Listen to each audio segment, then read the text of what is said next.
Did you know Arceus wasn't always considered the original one? What if I told you there are ancient tales of legendary Pokémon even the most dedicated trainers have never heard? So settle in, because we're about to uncover 255 forgotten facts and secrets that will completely rewrite what you thought you knew about these mythical creatures. We're not in a hurry here, so you can just let this run in the background while you fall asleep, grind in a game, study, or whatever you're doing tonight. The official Sinnoh myths don't introduce Arceus as a rare monster. They describe an egg appearing in a place where there was nothing, and from that egg, Arceus was born. According to the Canalave library texts, after emerging, Arceus shaped the world, then created other beings to help govern it. The Pokédex simply calls it the original one, which is about as direct as a game can be when it wants you to know this thing is the start of everything. Dialga and Palkia are presented as Arceus's first great tools. Dialga rules over time, and its Pokédex entries say that time started moving when it was born and continues to flow as long as it lives. Palkia governs space and is said to create parallel dimensions while stabilizing the structure of this one with every breath. Giratina is the problem child in that system. One Sinnoh myth says it was banished for its violence and now dwells in a world on the reverse side of ours.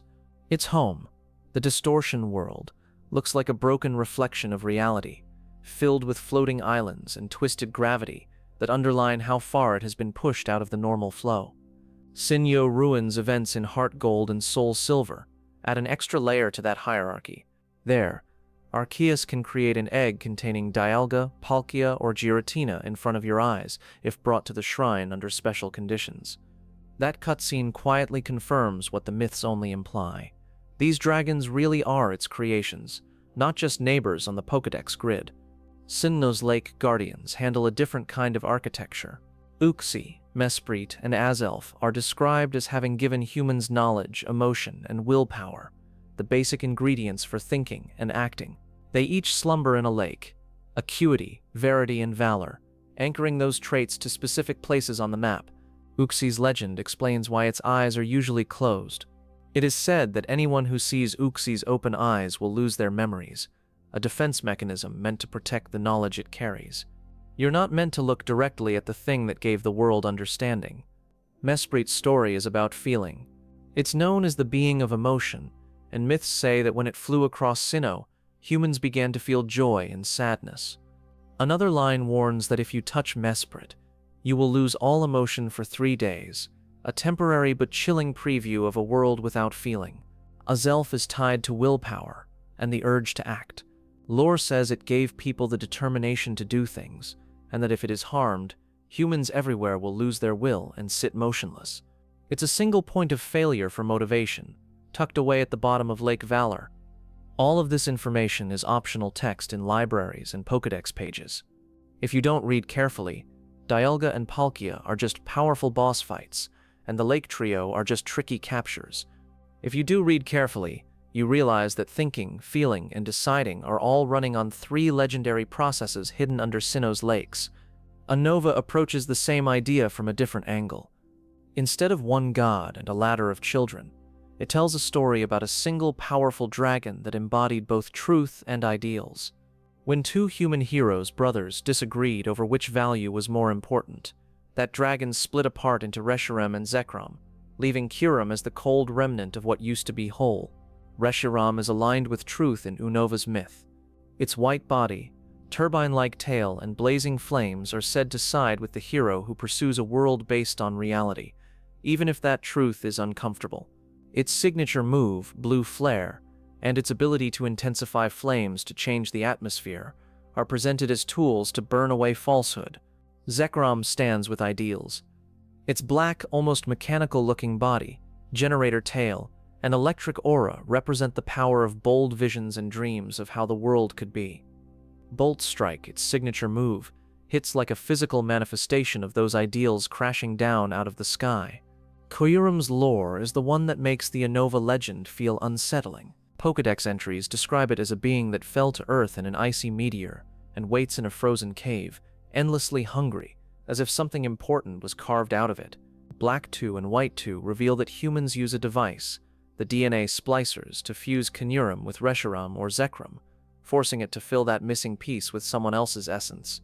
White Kyurem and Black Kyurem look and feel broken on purpose. Their bodies are asymmetrical, half frozen and half burning or half electrified, with enormous power but visible seams where the parts meet.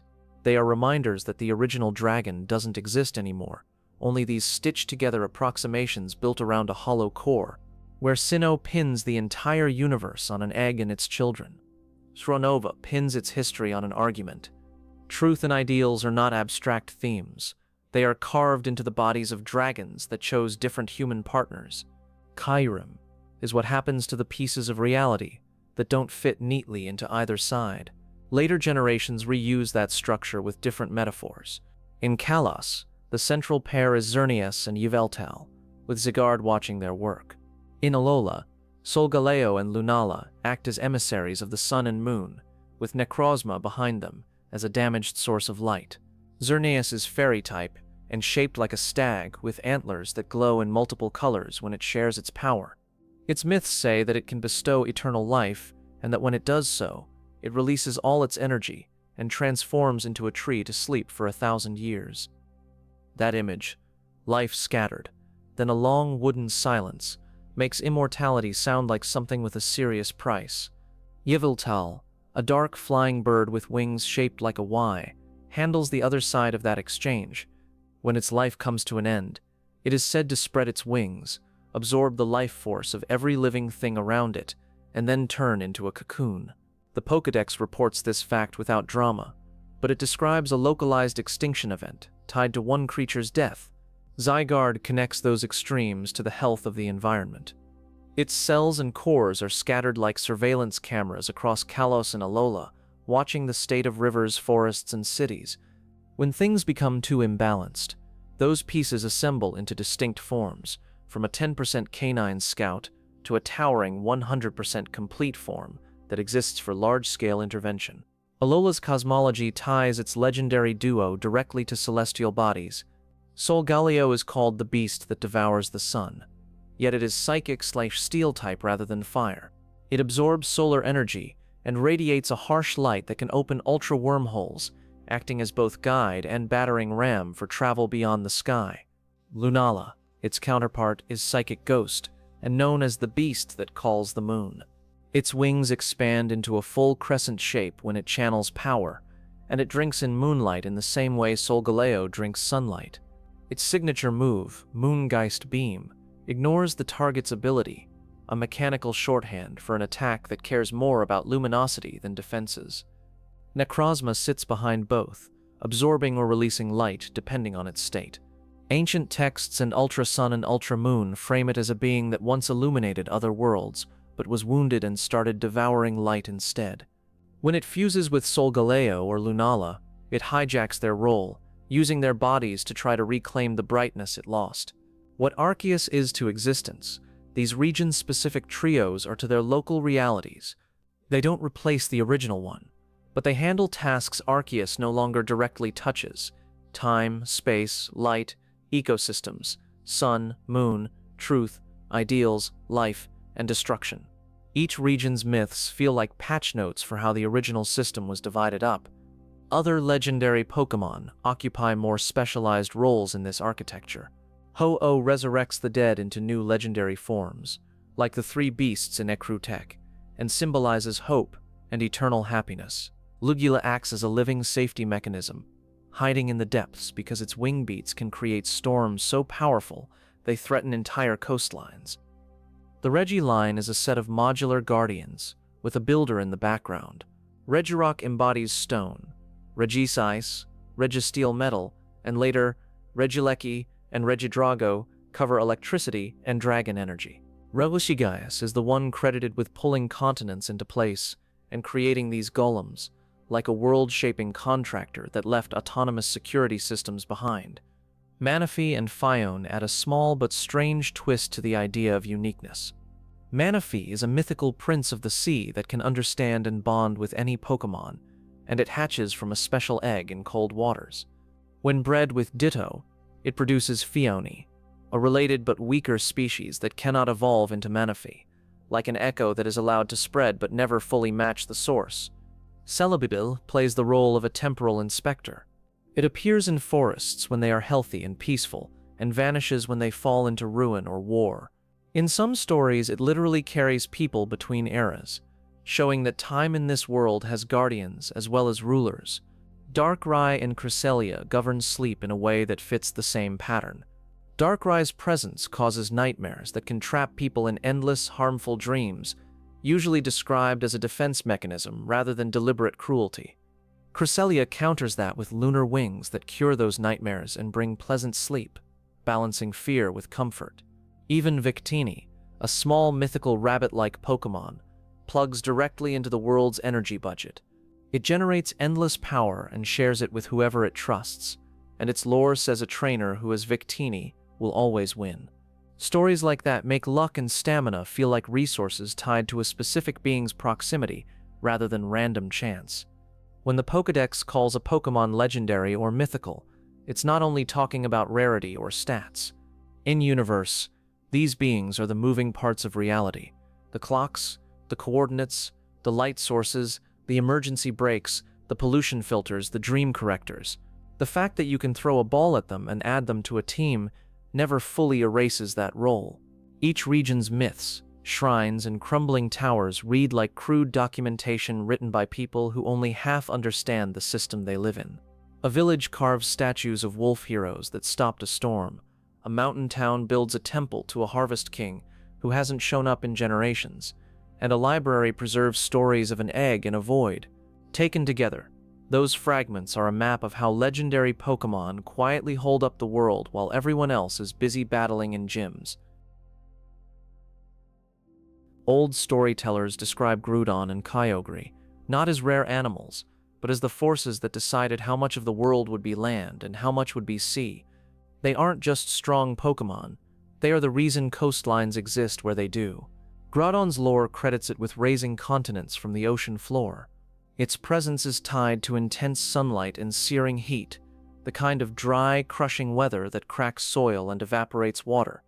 In Omega Ruby, its primal state goes even further, summoning harsh sunlight so extreme that ordinary rain and even water-type attacks simply vaporize before they can touch it. Kyogre is the opposite pole of that myth. Its Pokédex entries say it expanded the seas by bringing heavy rains and massive tidal storms, flooding lowlands and reshaping shores. In Alpha Sapphire, its primal form creates rain so overpowering that fire-type moves fizzle out completely, as if the atmosphere has chosen a side. The stories say that when Groudon and Kyogre fought, the world was caught between rising land and endless rain. In-game, that conflict is centered around Sootopolis City, a crater filled with water whose walls glow with ancient markings. The idea that a city could exist inside the scar of their last battle is treated as normal history. Rayquaza is the only thing that can make them stop. It lives high in the ozone layer, so distant from human life that most people never see it directly.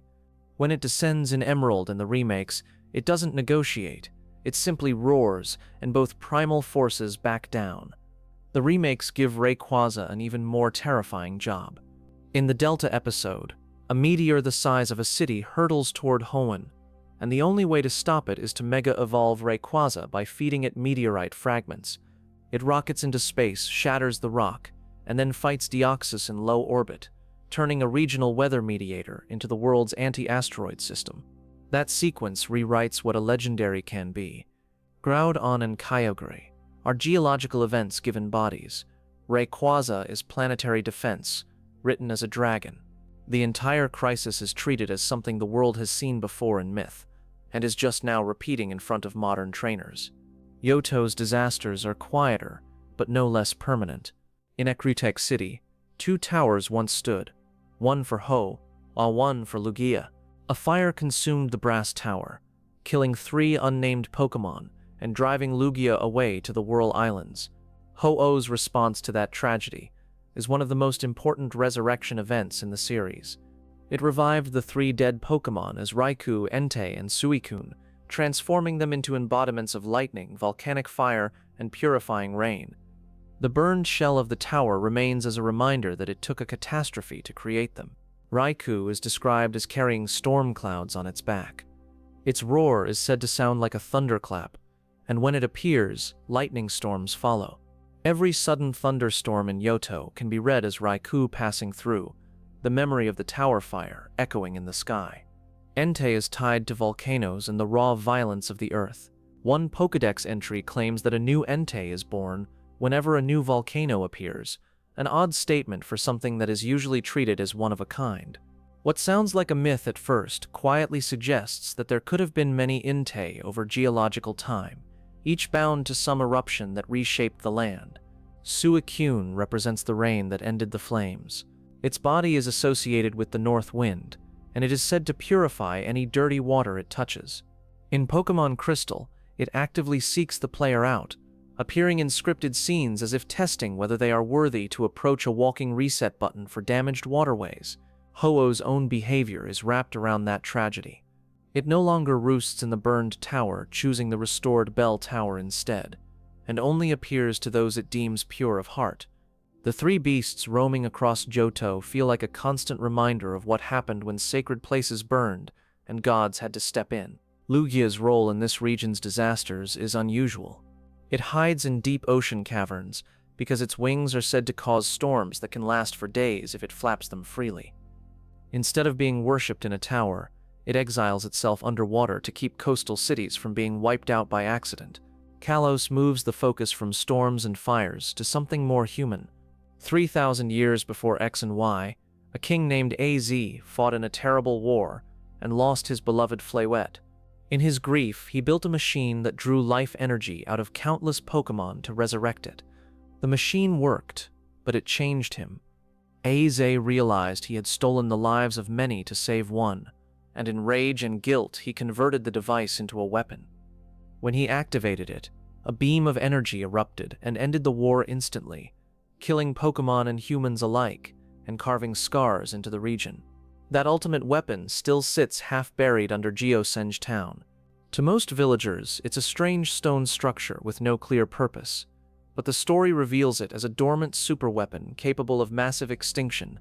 Team Flare later tries to reactivate it, planning to fire it again in the present day under the justification of building a beautiful new world from the ruins. Xerneas and Yveltal are indirectly welded onto that event. Xerneas' ability to share life and Yveltal's role as a cocoon of destruction match the kind of energy AZ's machine needed to drain and release.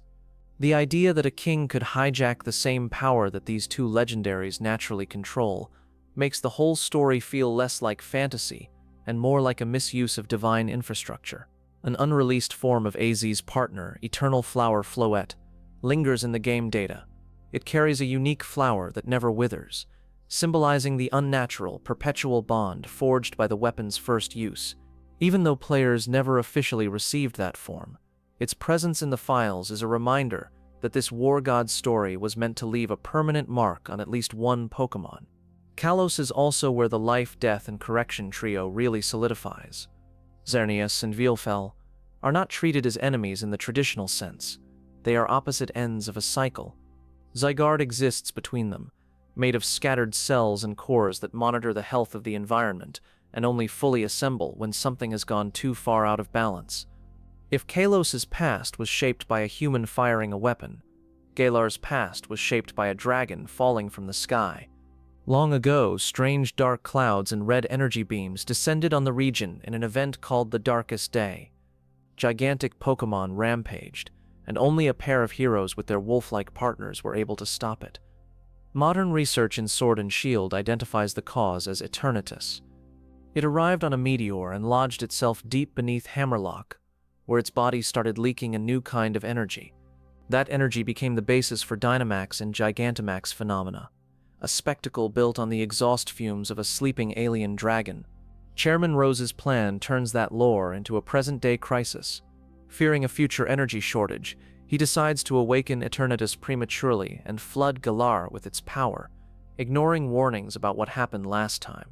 The Darkest Day begins again, with storms forming over stadiums and random Pokémon ballooning into dangerous giants. When Eternatus absorbs too much power, it transforms into an Eternamax form. In that state, its body dwarfs the stadium, and its stats in battle are so high that it functions as a special boss rather than a standard catchable opponent. The game makes you fight a shape that barely fits on screen, as if the format is straining under the size of what you're confronting.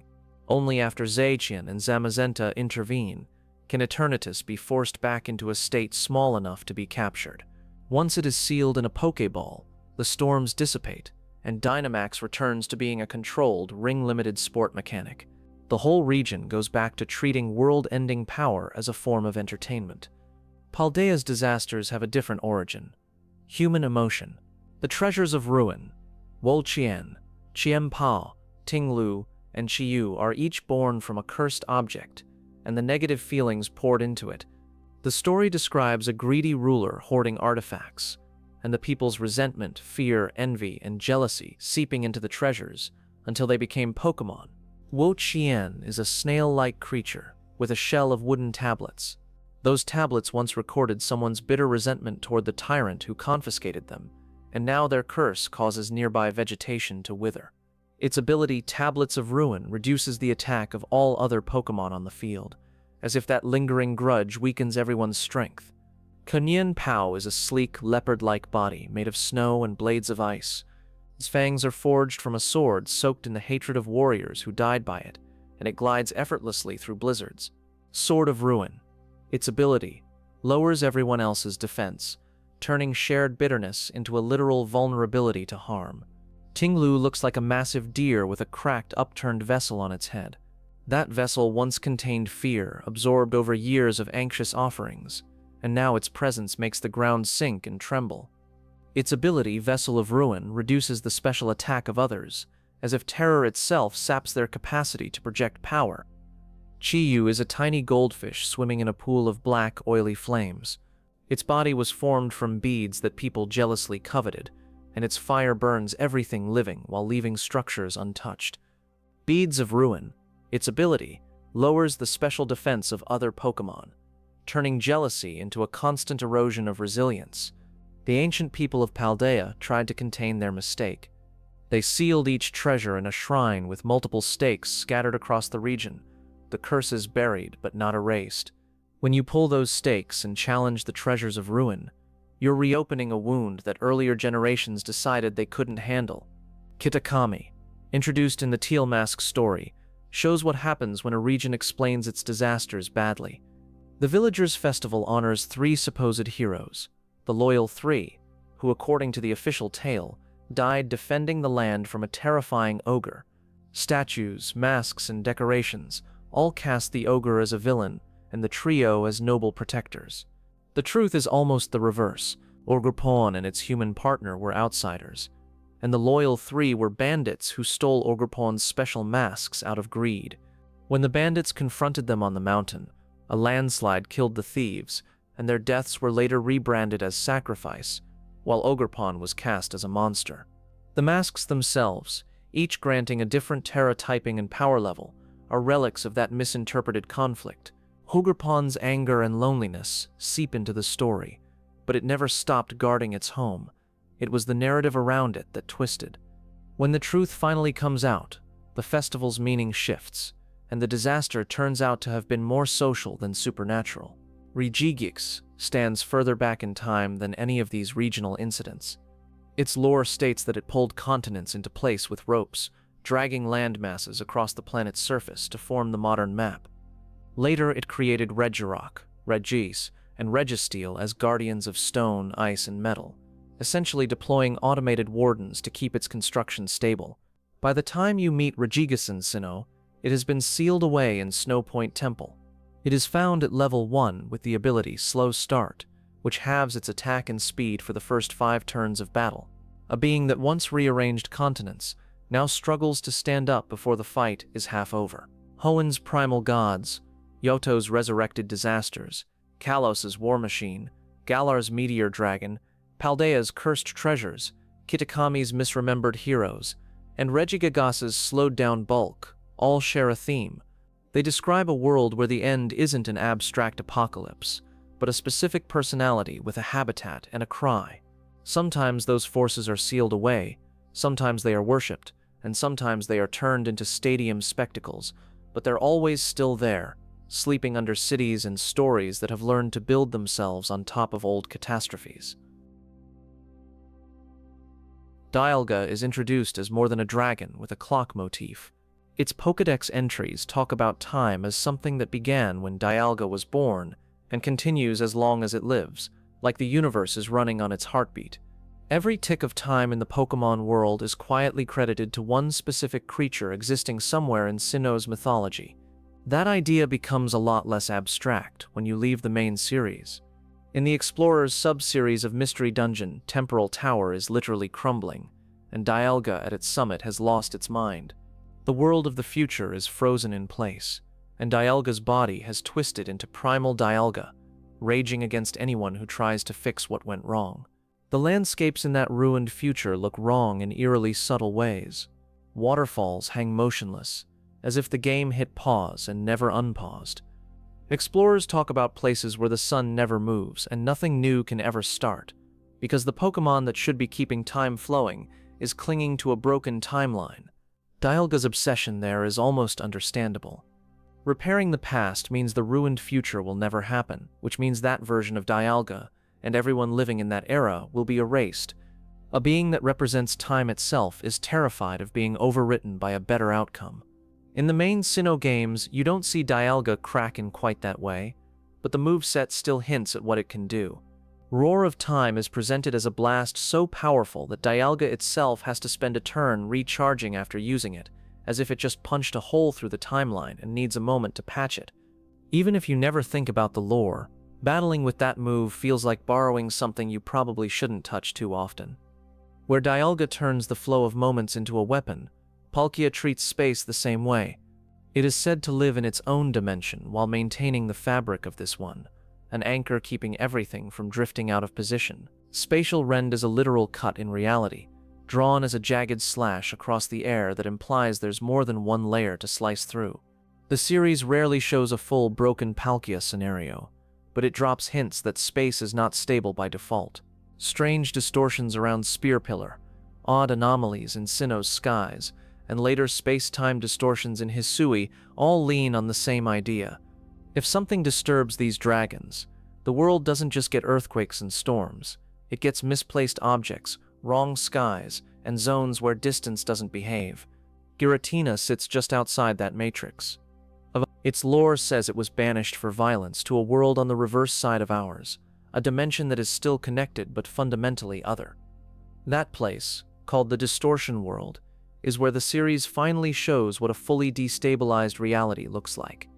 The Distortion World has familiar components: rocks, water, plant life, but they are arranged without regard for ordinary physics. Platforms float at odd angles, gravity shifts so you walk along walls and ceilings, and waterfalls appear to flow sideways or upward. It feels less like an alternate universe, and more like the debug room for existence, where all the pieces are present, but no one bothered to finish the layout. Giratina moves through that space as if it were natural. Its origin forme coils and twists around corners that shouldn't exist, slipping between perspectives in ways that make normal directions meaningless. When it drags you off a collapsing spear pillar into its home territory, it isn't teleporting so much as flipping the world to its reverse side and letting you fall. The important thing is that Giratina never stops watching the regular world. Even in exile, its lore describes it as silently observing from the Distortion World, like an unwanted process that still has red access to everything. Sinnoh's gods aren't dead when they misbehave. They're quarantined and repurposed. Celebi handles time on a human scale instead of a cosmic one. Known as the Guardian of Forests, it appears in peaceful woods and vanishes when danger threatens, slipping between eras almost casually. Encounters with Celebi often means seeing the same place in different times, a living record of how badly or kindly the world has treated that patch of land. That casual travel gives its stories an odd melancholy. A ruined shrine might be a thriving temple in Celebi's personal past, and a healthy forest might be something it remembers as a charred wasteland from a future timeline that never quite happened. Whenever it takes someone with it, they become part of that tangled history, reshaping events just by being present. Time in Pokémon isn't a neutral river, it's a habitat that certain beings can swim through. Dialga anchors it on the largest scale, but Celebi uses it like a woodland path, and some spin-off protagonists get dragged far enough along it to see the consequences of cosmic mistakes. The fact that all of this is treated as just another adventure says a lot about how normalized time travel is, at least to the rare few who witness it. If time can be walked through, space can be folded. Hoopa is a mythical Pokémon whose entire identity revolves around cutting holes in reality. In its smaller confined form, it uses golden rings to pull small objects through space. In its unbound form, those rings grow large enough to frame entire buildings and other legendaries.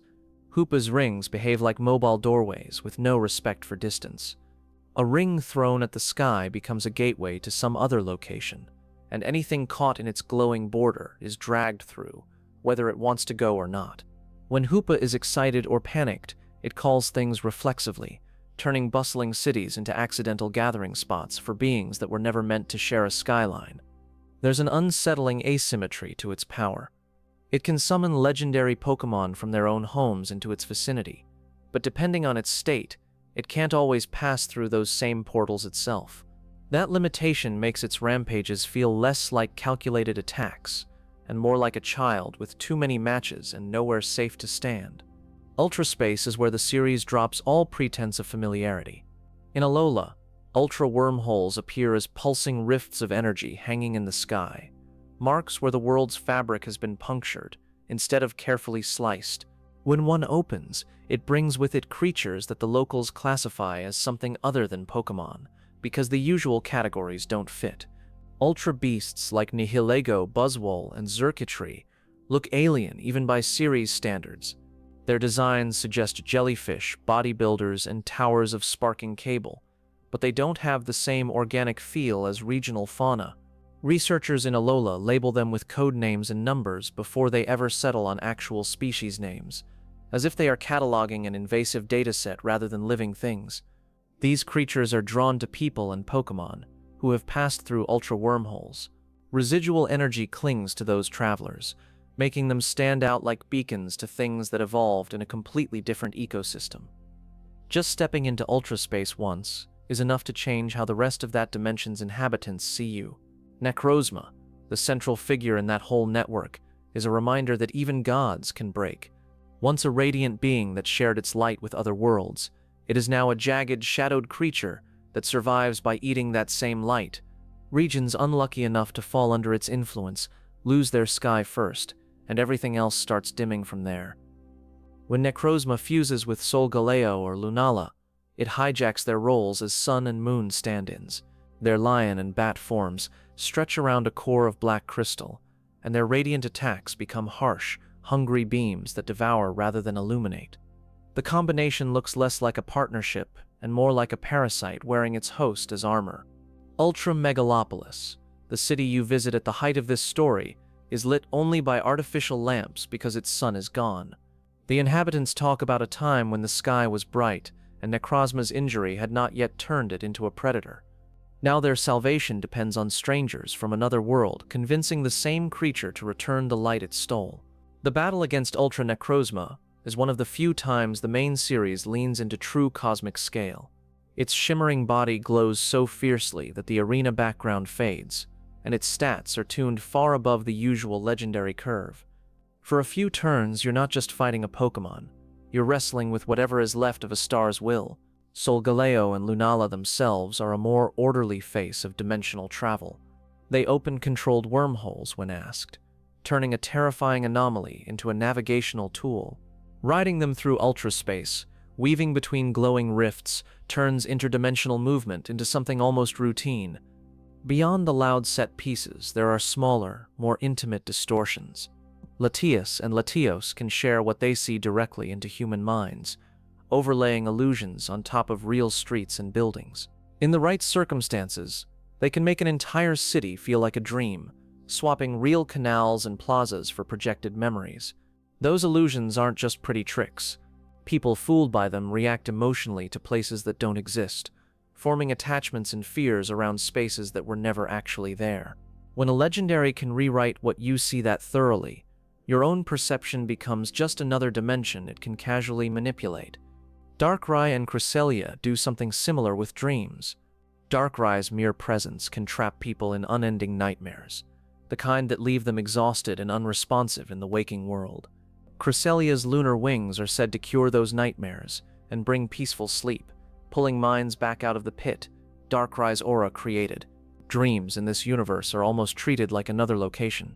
There are specific islands linked to nightmare incidents, items that act as passes into that half-world, and legendary beings that move through it as easily as flying Pokémon move through the sky. For the victims, being trapped there is no different from being physically lost. Even Spiritomb, while not legendary, hints at how dangerous spiritual spaces can be. It is described as being formed from 108 spirits bound to a keystone, sealed at a spot where misdeeds took place. That object is not just a prison, it's a coordinate in a kind of moral geography that the world apparently tracks. Seen together, these legendaries give shape to the invisible layers of the Pokémon world. Dialga and Celebi define how time can be walked, rewritten, or broken. Palkia, Giratina, Hoopa, and the Ultra Wormholes mark out how space can be stretched, patched, and punctured. Necrozma and the Ultra Beasts show what happens when a different universe's physics bleed through the cracks. Latias, Darkrai, and Cresselia prove that perception and dreams are just as vulnerable to distortion as rivers and skies. Every world on the reverse side is populated, maintained, and occasionally weaponized by specific beings with names, types, and cries. For most people in universe, these layers remain stories in libraries, rumors from ruined cities, or odd phenomena blamed on folklore. For the handful of trainers and explorers who step through a wormhole, walk under a frozen waterfall, or stand in a city without a sun, the lesson is harsher. The things they thought were laws of nature turn out to be responsibilities, and every responsibility in this world belongs to a Pokémon that can fail, break, or decide it has had enough.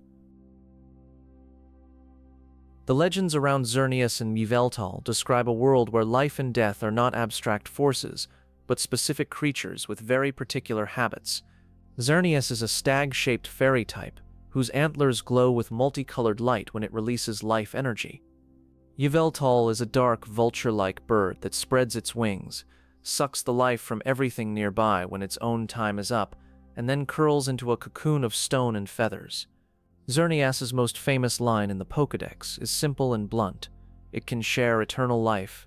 When it does, it releases all of its energy in a burst of color, then transforms into a tree and sleeps for 1,000 years.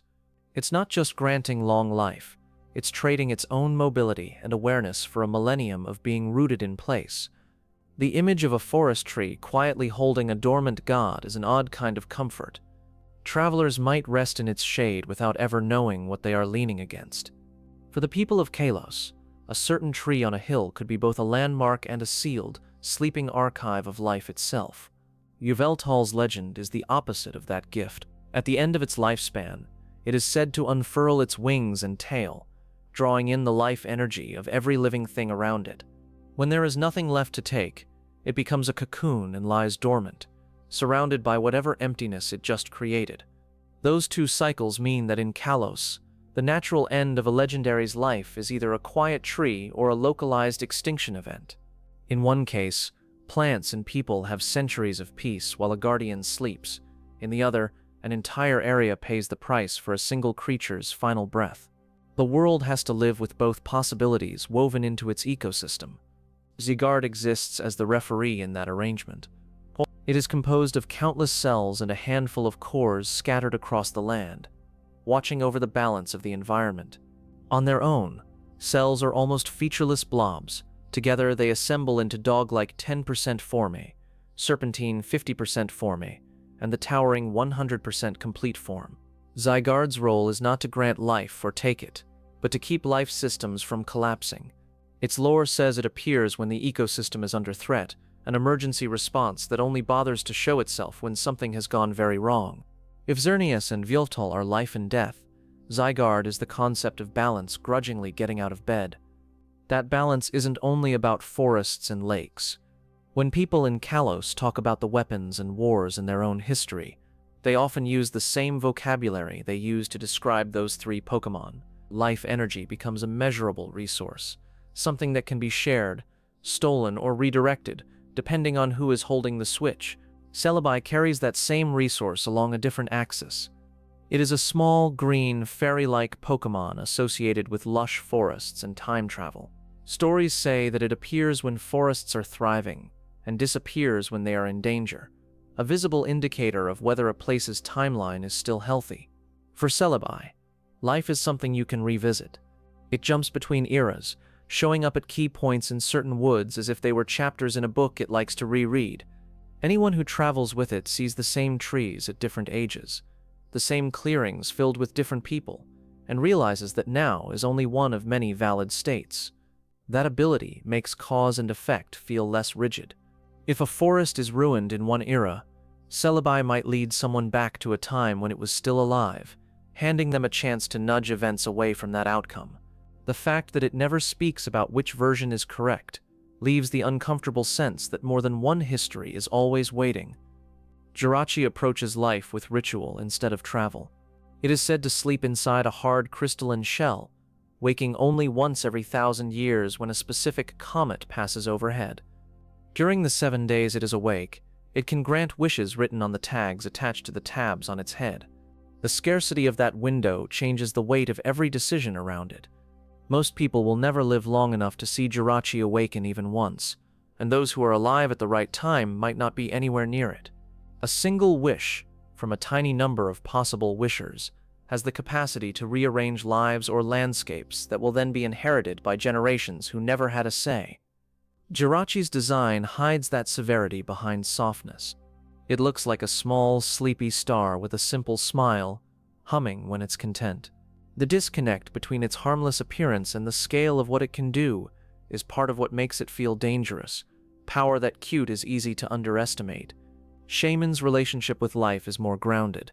Literally, in its landform, it's a small hedgehog-like grass type that can purify polluted areas, turning barren or toxic land into fields of flowers.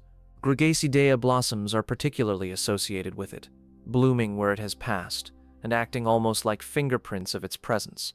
When given a Gracidea flower in daylight, Shaman changes into sky form, a small deer-like creature with increased speed and aggression.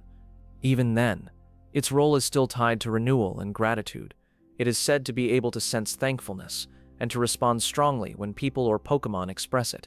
At night or in cold conditions, it reverts to land form, as if its more aggressive airborne side needs warmth and appreciation to stay active. Shaman's powers suggest a world where environmental healing is possible, but not free. Someone has to invite it, earn its trust, or at least create conditions where its presence makes sense. Purified land isn't just an automatic rebound. It's a sign that a specific being chose to intervene. Victini folds life and victory into the same concept. It is described as generating infinite energy and sharing that energy with those it trusts. One line in its lore states that a trainer who has Victini will always win, phrased so plainly that it sounds less like encouragement and more like a law of this universe. The idea of a guaranteed win is almost more frightening than any doomsday dragon. For someone desperate, Victini isn't a partner. It's a solution to every problem, regardless of what winning actually costs. Any war, tournament, or conflict balanced on that promise would end up being decided by whichever side managed to stand closest to a cheerful, rabbit-like mythical. In practice, Victini is often portrayed as shy and kind. It gives out its energy freely and seems unaware of the way people talk about its presence. The gulf between its personality and its reputation leaves a lot of room for human projection. Ho-Oh and Lugia sit higher up the food chain of life and death events, but they still play by rules. Ho-Oh is the rainbow-feathered fire-flying legendary, associated with eternal happiness and resurrection. Its feathers are said to bring joy to those who hold them, and it is famously responsible for reviving 3 unknown Pokémon into the legendary beasts after the Akrotak Tower fire. Those 3 revivals weren't clean resurrections. They were transformations. Whatever those original Pokémon were, they came back as Raikou, Entei, and Suicune, embodiments of lightning, volcanic fire, and purifying rain. Ho-Oh didn't just undo a tragedy. It turned that tragedy into 3 walking reminders of what had happened. Ho-Oh rarely shows itself after that. Legends say it only appears to trainers with pure hearts, and that those who see it will achieve everlasting happiness. It spends most of its time flying high above the clouds, glimpsed only as a flash of color and a trail of light that fades almost as soon as someone notices it. Ligula, its counterpart in Yoto's paired towers, handles life in the negative space. It is the guardian of the seas, a psychic flying Pokémon whose wing beats are said to be so powerful they can cause 40-day storms. To prevent that, Ligula chooses to live in deep ocean trenches, surfacing only when it needs to calm other rampaging Pokémon or violent weather. Stories around Lugia frame it as self-imposed exile. It hides away not because it is weak, but because it knows its full power would harm the surface world. Life around coastal towns depends on a creature in the sea choosing restraint every day.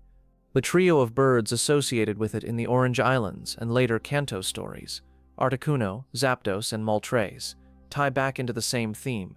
When those birds clash, storms and blizzards threaten the balance of nature, and Lugia appears to restore order. It doesn't create life directly, but it prevents the chain reactions that would destroy it. Manaphy sits at the opposite end of the scale, tiny, fragile, and crucial in a different way. It is a mythical water type known as the Prince of the Sea, hatching from a special blue egg found in cold waters. Manaphy has the unusual ability to bond with any Pokémon it meets, forging connections that ignore type and species boundaries. That bond extends to its offspring in a strange way. When Manaphy breeds with Ditto, the result is Phione, a smaller, less powerful water type with similar features.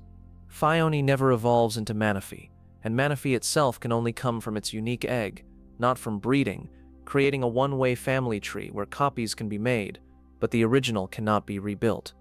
The existence of Phione quietly pokes at the idea of legendary uniqueness.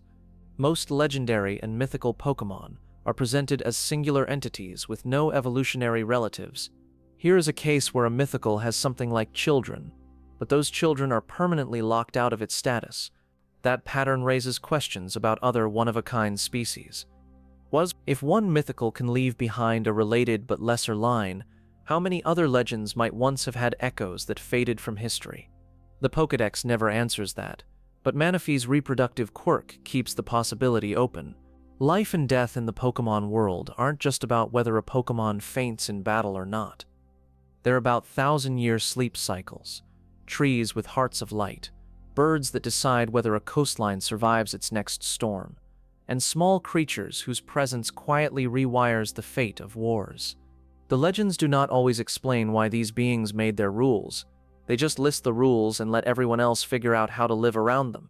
Some of those rules are comforting. A polluted field can bloom again if Shaman passes through.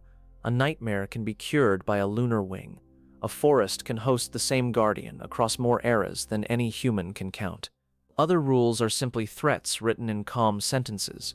When Yveltal's life ends, everything nearby ends too, and if Zygarde ever fully assembles, it means the world has already drifted too close to the edge. For the trainers and researchers inside this universe, every shrine and story is a clue about how far they can push before those rules activate. Granting eternal life, resurrecting the dead, or freezing a coastline is never just a mythological flourish. It's a documented behavior of a specific Pokémon.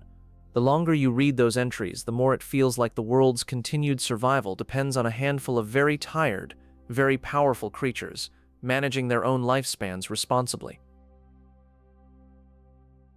For most legendary Pokémon, the world simply found them. They were already tied to oceans, skies, or time itself, and humans had to build myths around what they saw. But there is a smaller, more unsettling group that exists because people decided the gods weren't enough and tried to build their own. Mewtwo's story is written like a research report that went off the rails. The journals scattered through Cinnabar Mansion describe how scientists obtained a new Pokémon, Mew, and took samples of its genetic material. They recorded experiments to create something stronger, culminating in a brief note that Mew gave birth, and they named the newborn Mewtwo. Those notes stop right when Mewtwo becomes self-aware. The rest of the story is implied by the destroyed lab, the wild Mewtwo waiting in Cerulean Cave, and later, by its appearances in other media. A clone conceived as an upgrade looks around, understands its own artificial origin, and decides it wants nothing to do with the people who built it. Mewtwo's design keeps that tension visible. Where Mew is small, cat-like and playful, Mewtwo is tall, weapon-shaped, and clearly built around channeling psychic force. Its long tail, segmented head, and narrowed eyes make it look more like engineered armor than a natural evolution. The Pokédex emphasizes its intellect and bitterness. Descriptions call it the most savage Pokémon, born with a cruel heart as a side effect of the scientists' efforts to make it powerful. Instead of reverence or fear of the unknown, the text reads like a warning label stuck on a project file. Mechanically, Mewtwo was for a long time the benchmark of raw psychic strength. Its base stats outclass most non-fused legendaries, and it learns an enormous variety of attacks, as if the designers wanted its move pool to feel as unrestricted as its origin story. On top of that, later generations gave it not one, but two Mega Evolutions, each pushing one set of attributes to near absurd levels. Mega Mew 2X emphasizes physical power, turning its frame into something closer to a fighting monk wrapped in muscle. Mega Mew 2Y leans into its psychic side, sharpening its silhouette and pushing its special attack to extremes. Both forms ask an uncomfortable question. If Mewtwo already resented being turned into a weapon, what does it mean to force it into an even more specialized shape? The first movie explores that resentment directly. Mewtwo wakes in a lab tank, realizes its memories and body are products of human tinkering, and destroys the facility almost immediately. Later, it repeats the pattern with another island base, cloning various Pokémon and staging a test that is equal parts philosophical rant and practical demonstration of its power. In the end, it chooses to leave rather than rule. It erases memories, not to hide what it did, but to release others from a conflict they never really chose.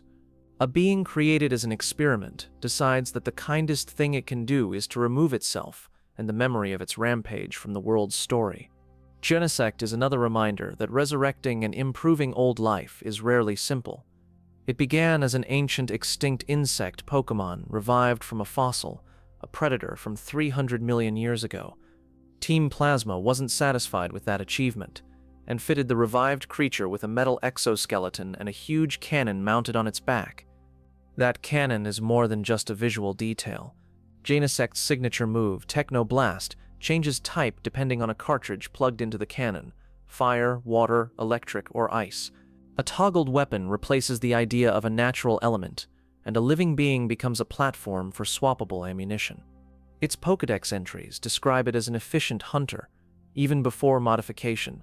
The Shell Team Plasma added enhances its defenses and mobility, turning a prehistoric apex predator into something tuned for modern warfare. The original creature's instincts are still there, but they are now housed inside an artificial shell designed by extremists. In the anime, a group of Genesect struggles to adjust to the present. They return to find their old habitat gone, replaced by cities and industrial structures that mean nothing to them. Their violence is not mindless.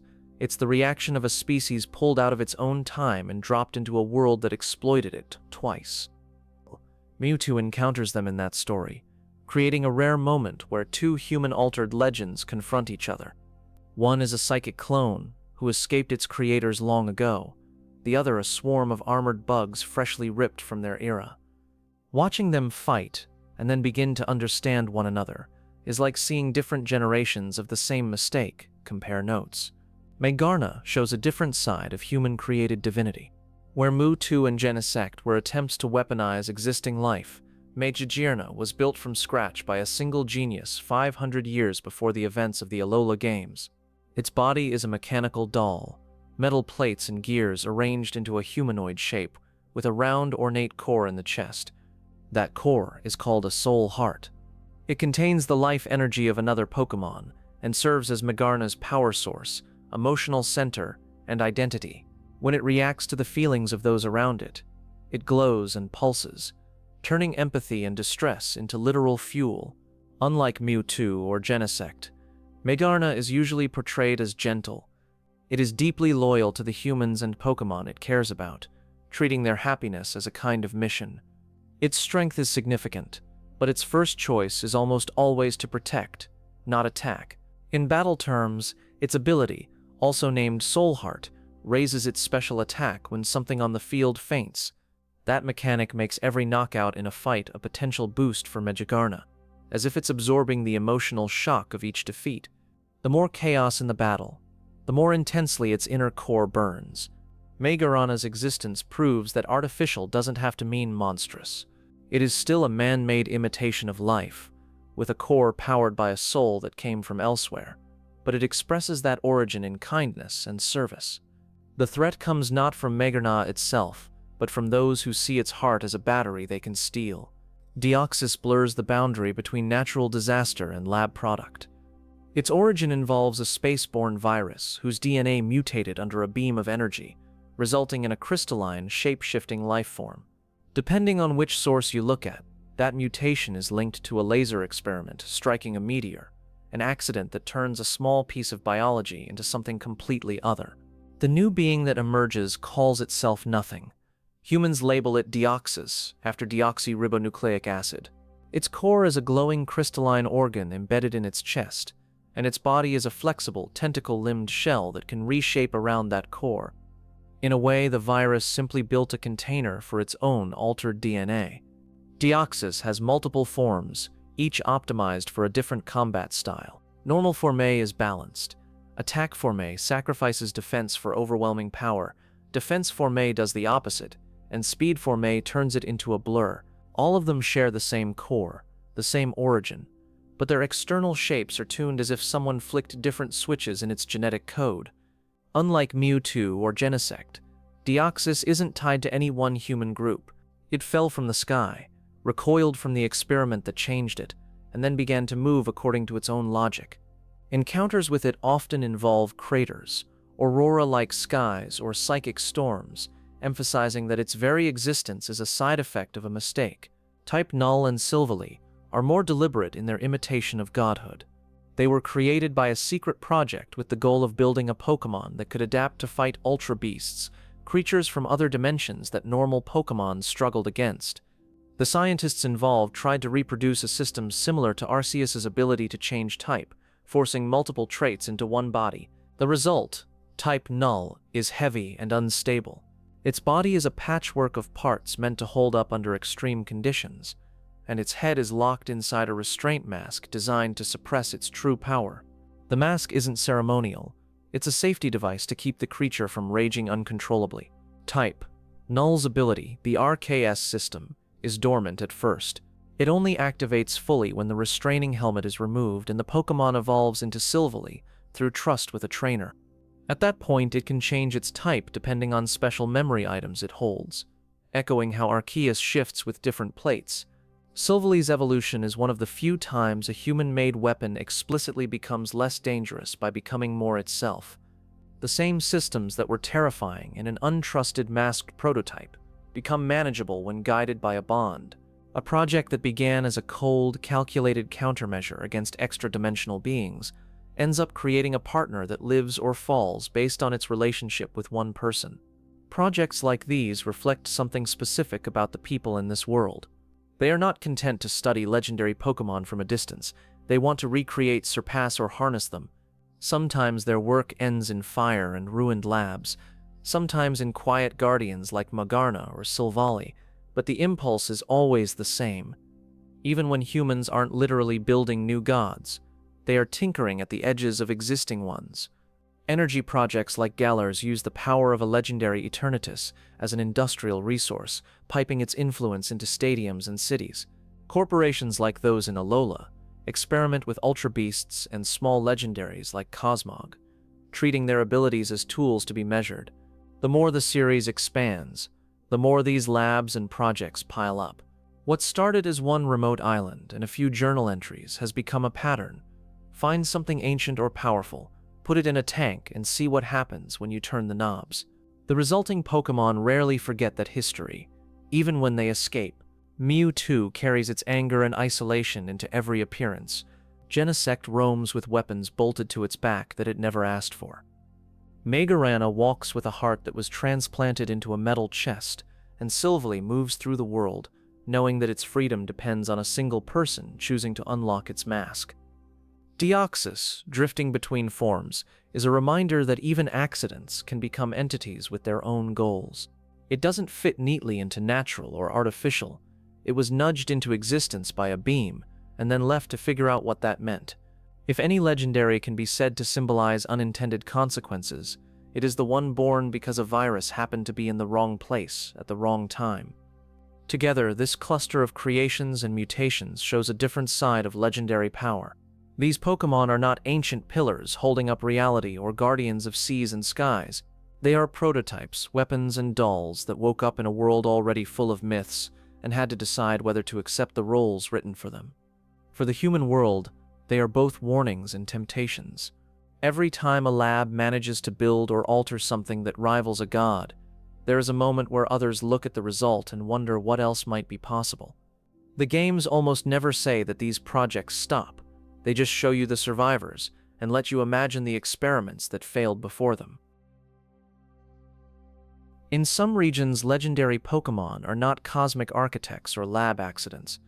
They are simply the gods, the beings that people build shrines, festivals, and bedtime stories around.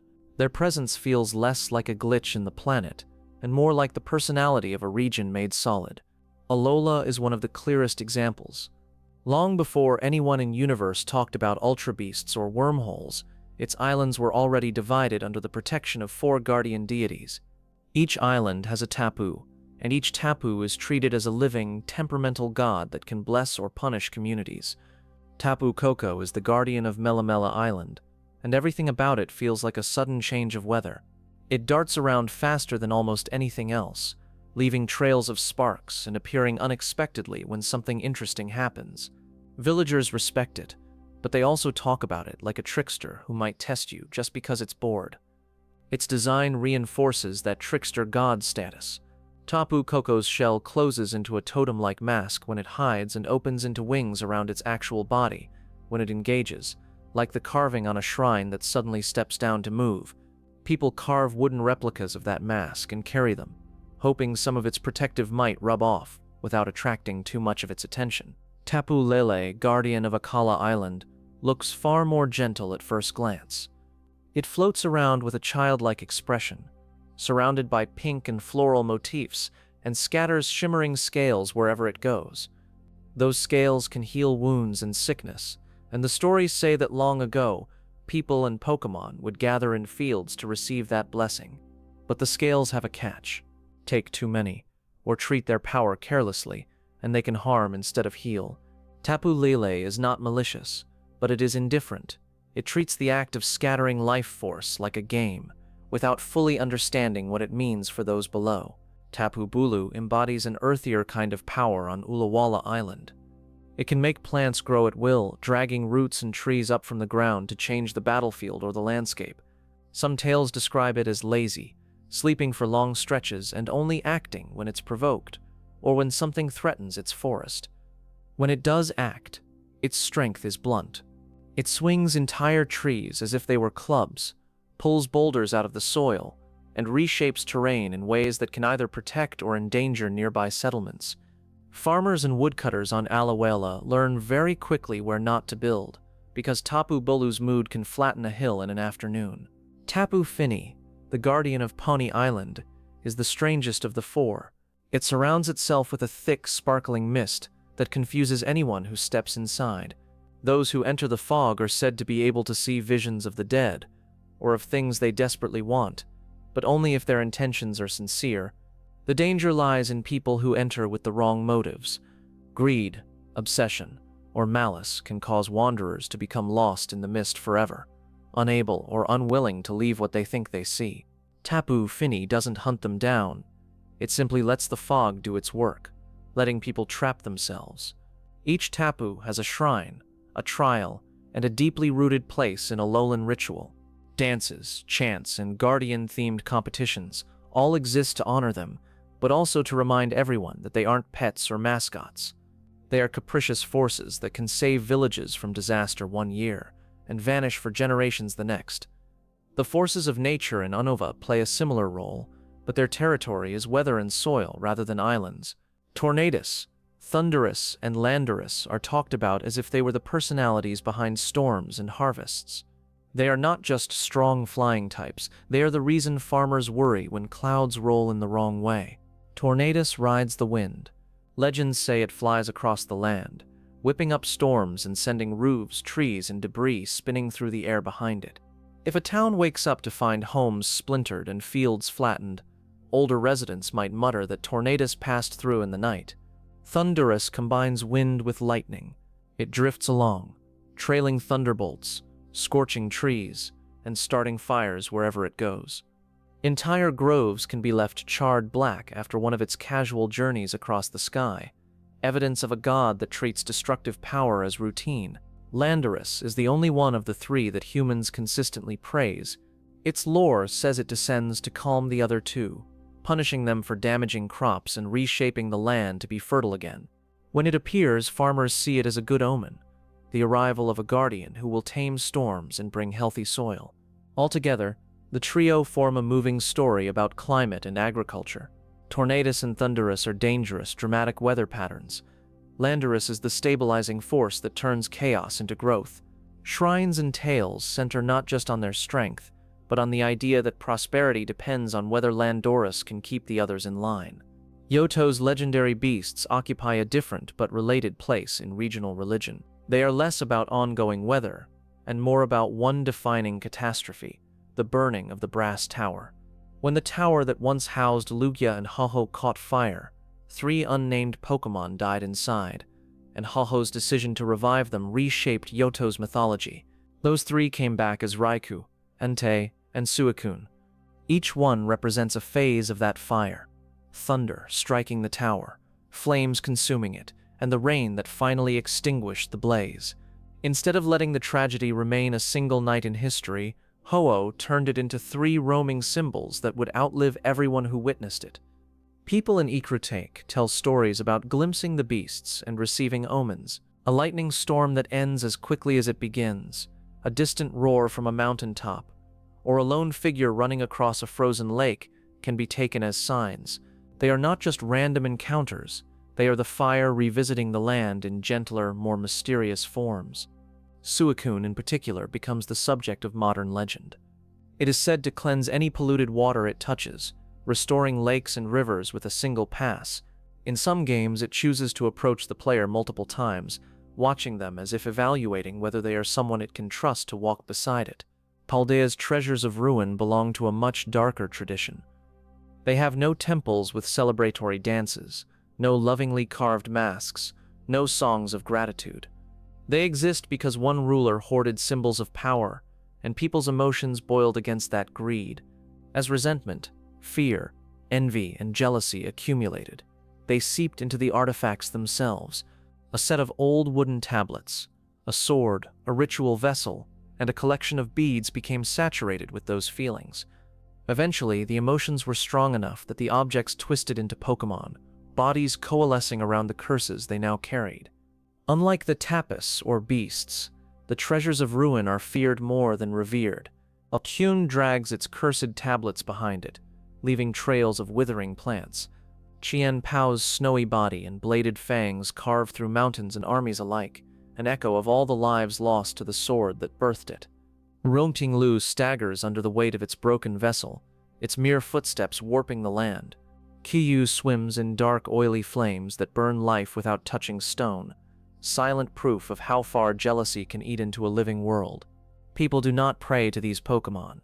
They lock them away behind seals and hope no one ever hears their names again. Shrines were built, not to honor them, but to hold them.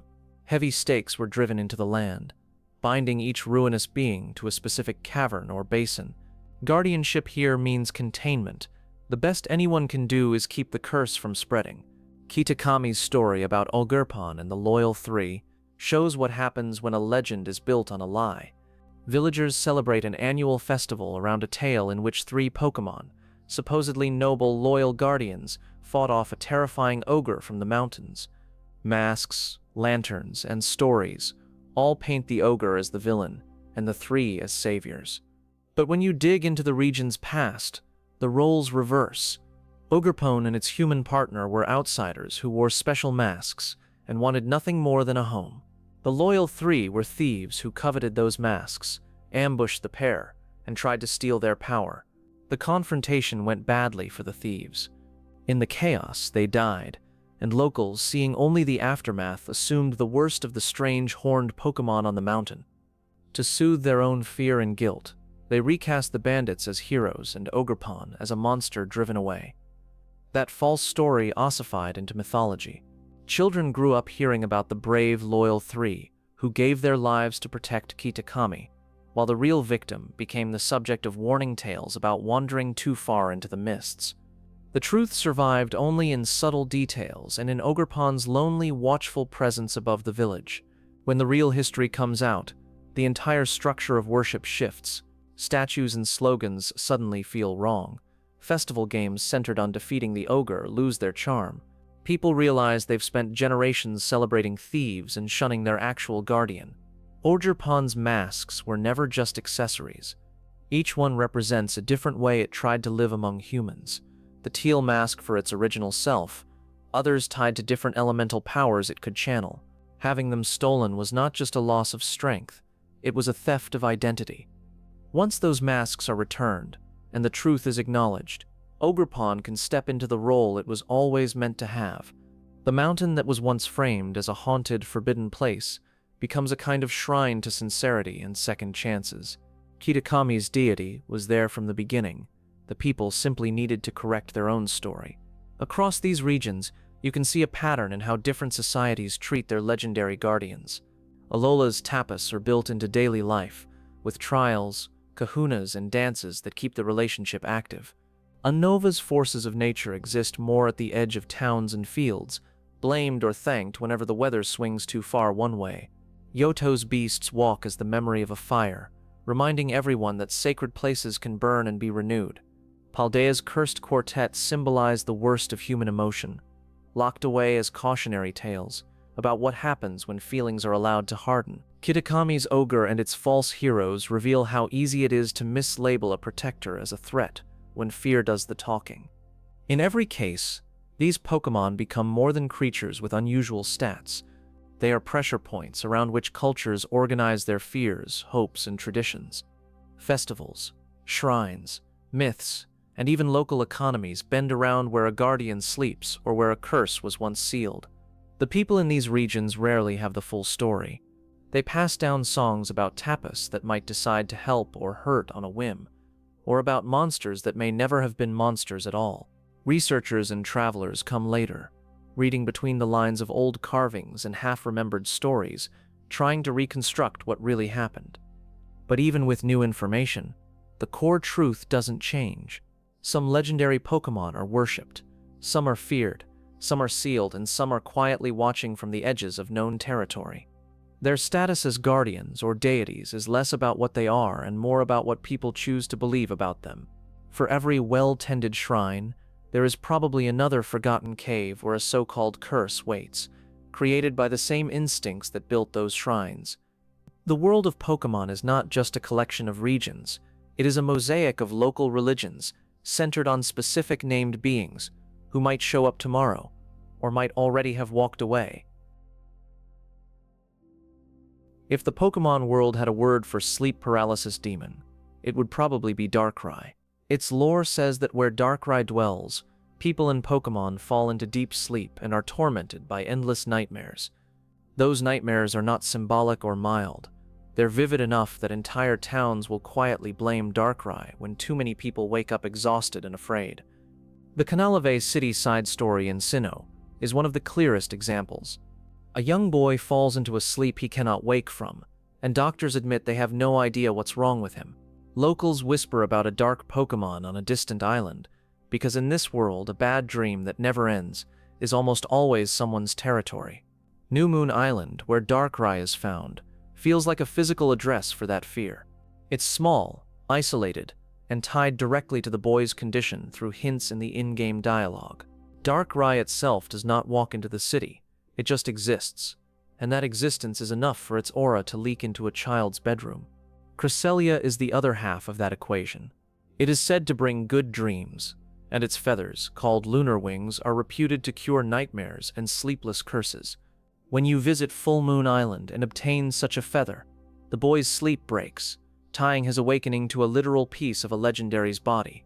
Cresselia's design reads like the opposite of Darkrai's jagged silhouette.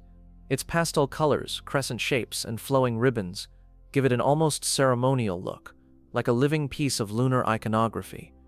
It glides over regions quietly, and people only know it was there because of the feather it leaves, or the way their dreams suddenly grow calm. Darkrai's nightmares are often framed as defensive rather than malicious.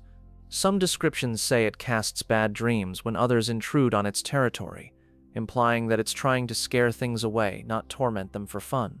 The problem is that the human body doesn't care about Darkrai's intentions. A nightmare severe enough to trap someone in sleep is dangerous, no matter why it started. To the people of Sinnoh, sleep becomes another frontier. Their scholars have to map. They learn that certain islands, feathers, and names are tied directly to the quality of their dreams. Nightmare stops being only a figure of speech. It becomes a symptom with a known mythical cause and a specific legendary remedy. The Lake Trio sit at a different layer of the mind, but their influence is just as intrusive. Uxie, Mesprit, and Azalf gave humans knowledge, emotion, and willpower, which means those basic mental functions are not just byproducts of having a brain.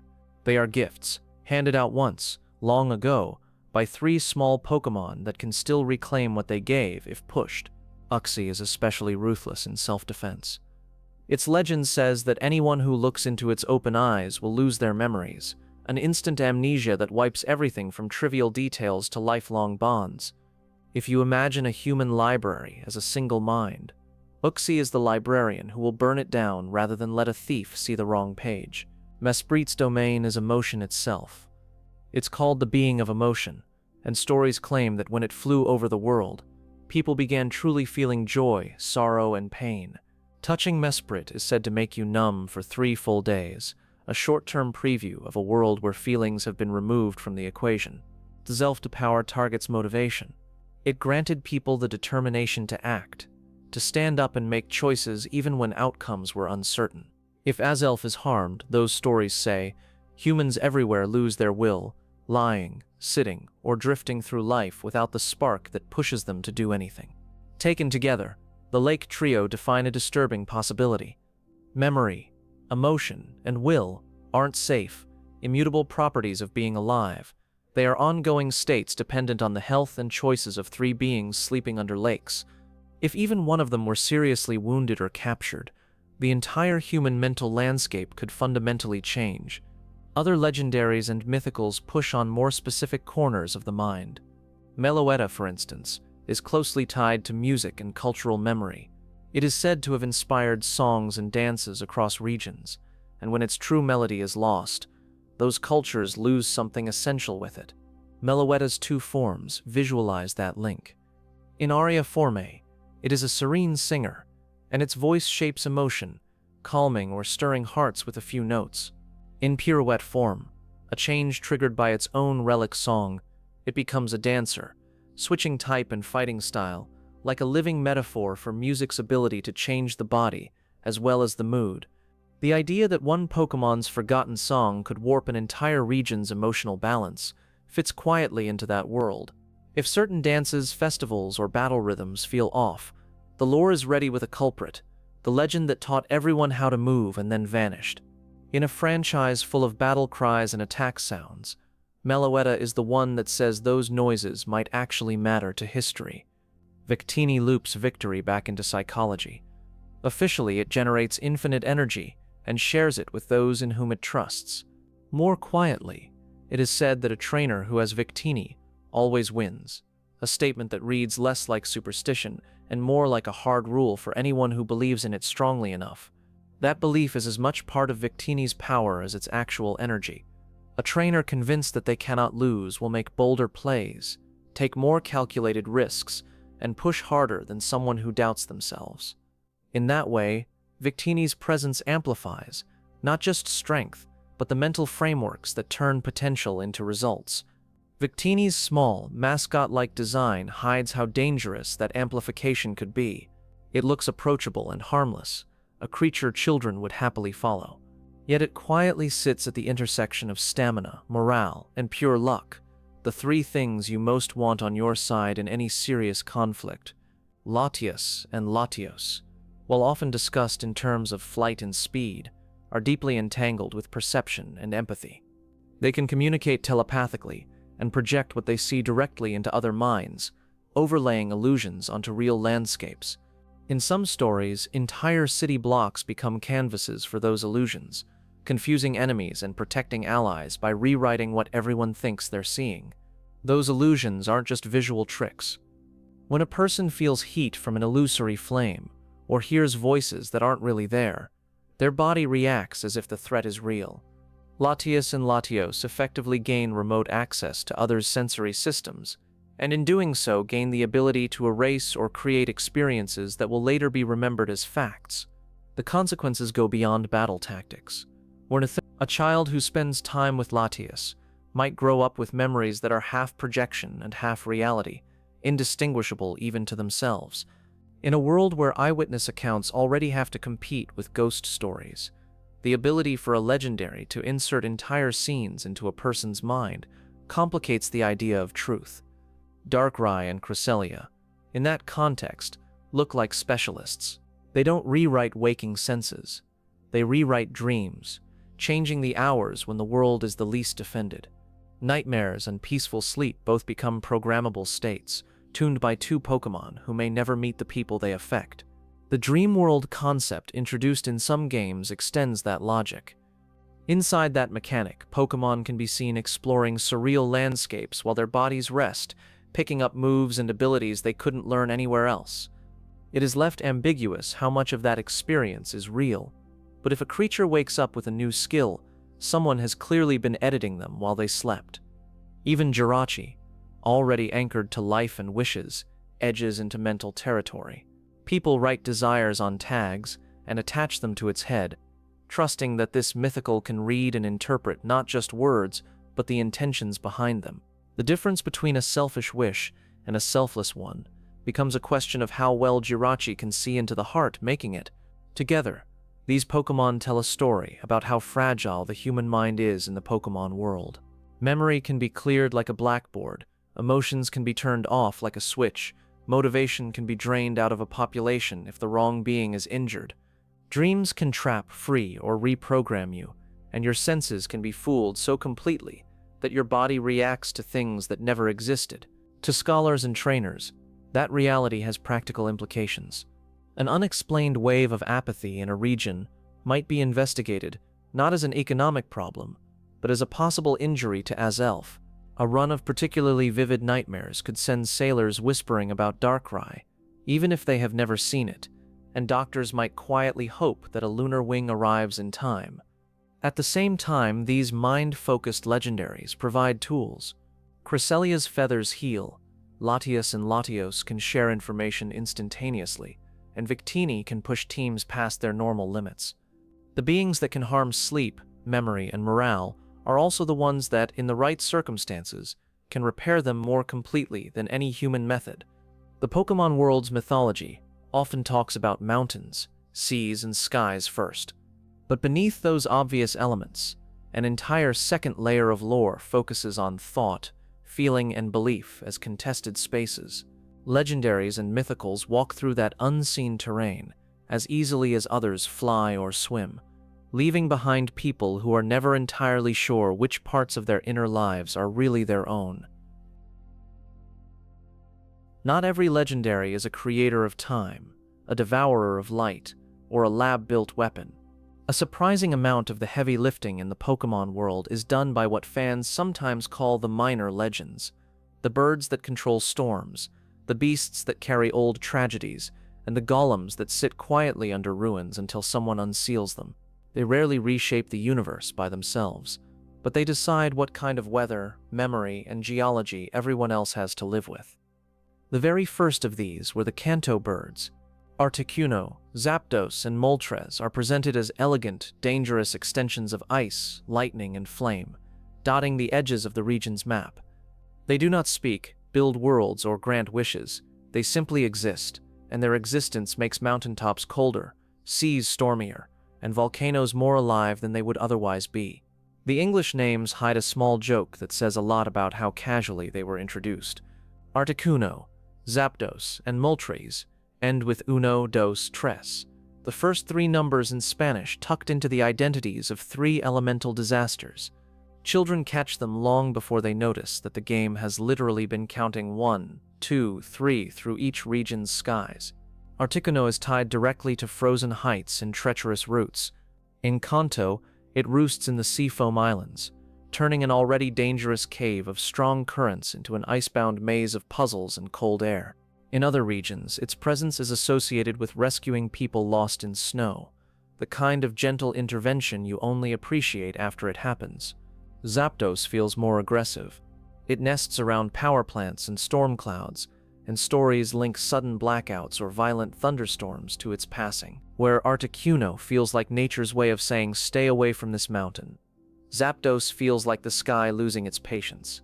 Moltres completes the trio as the burning wing of Kanto. Its wings and tail trail flames, and its migration patterns in some stories are used to explain seasonal changes and sudden dry spells. In tournaments and league matches, Moltres' image gets tied to victory and passion, but its lore never forgets that, at its core, it is just a migrating wildfire with feathers. Decades later, Galar's versions of the legendary birds show how fluid even fixed legends can be. Galarian Articuno trades ice for psychic, its body now a graceful, distant shape that fires beams from its eyes instead of its beak. It creates illusions and freezes minds rather than air, turning frost into something that coats thoughts instead of mountains.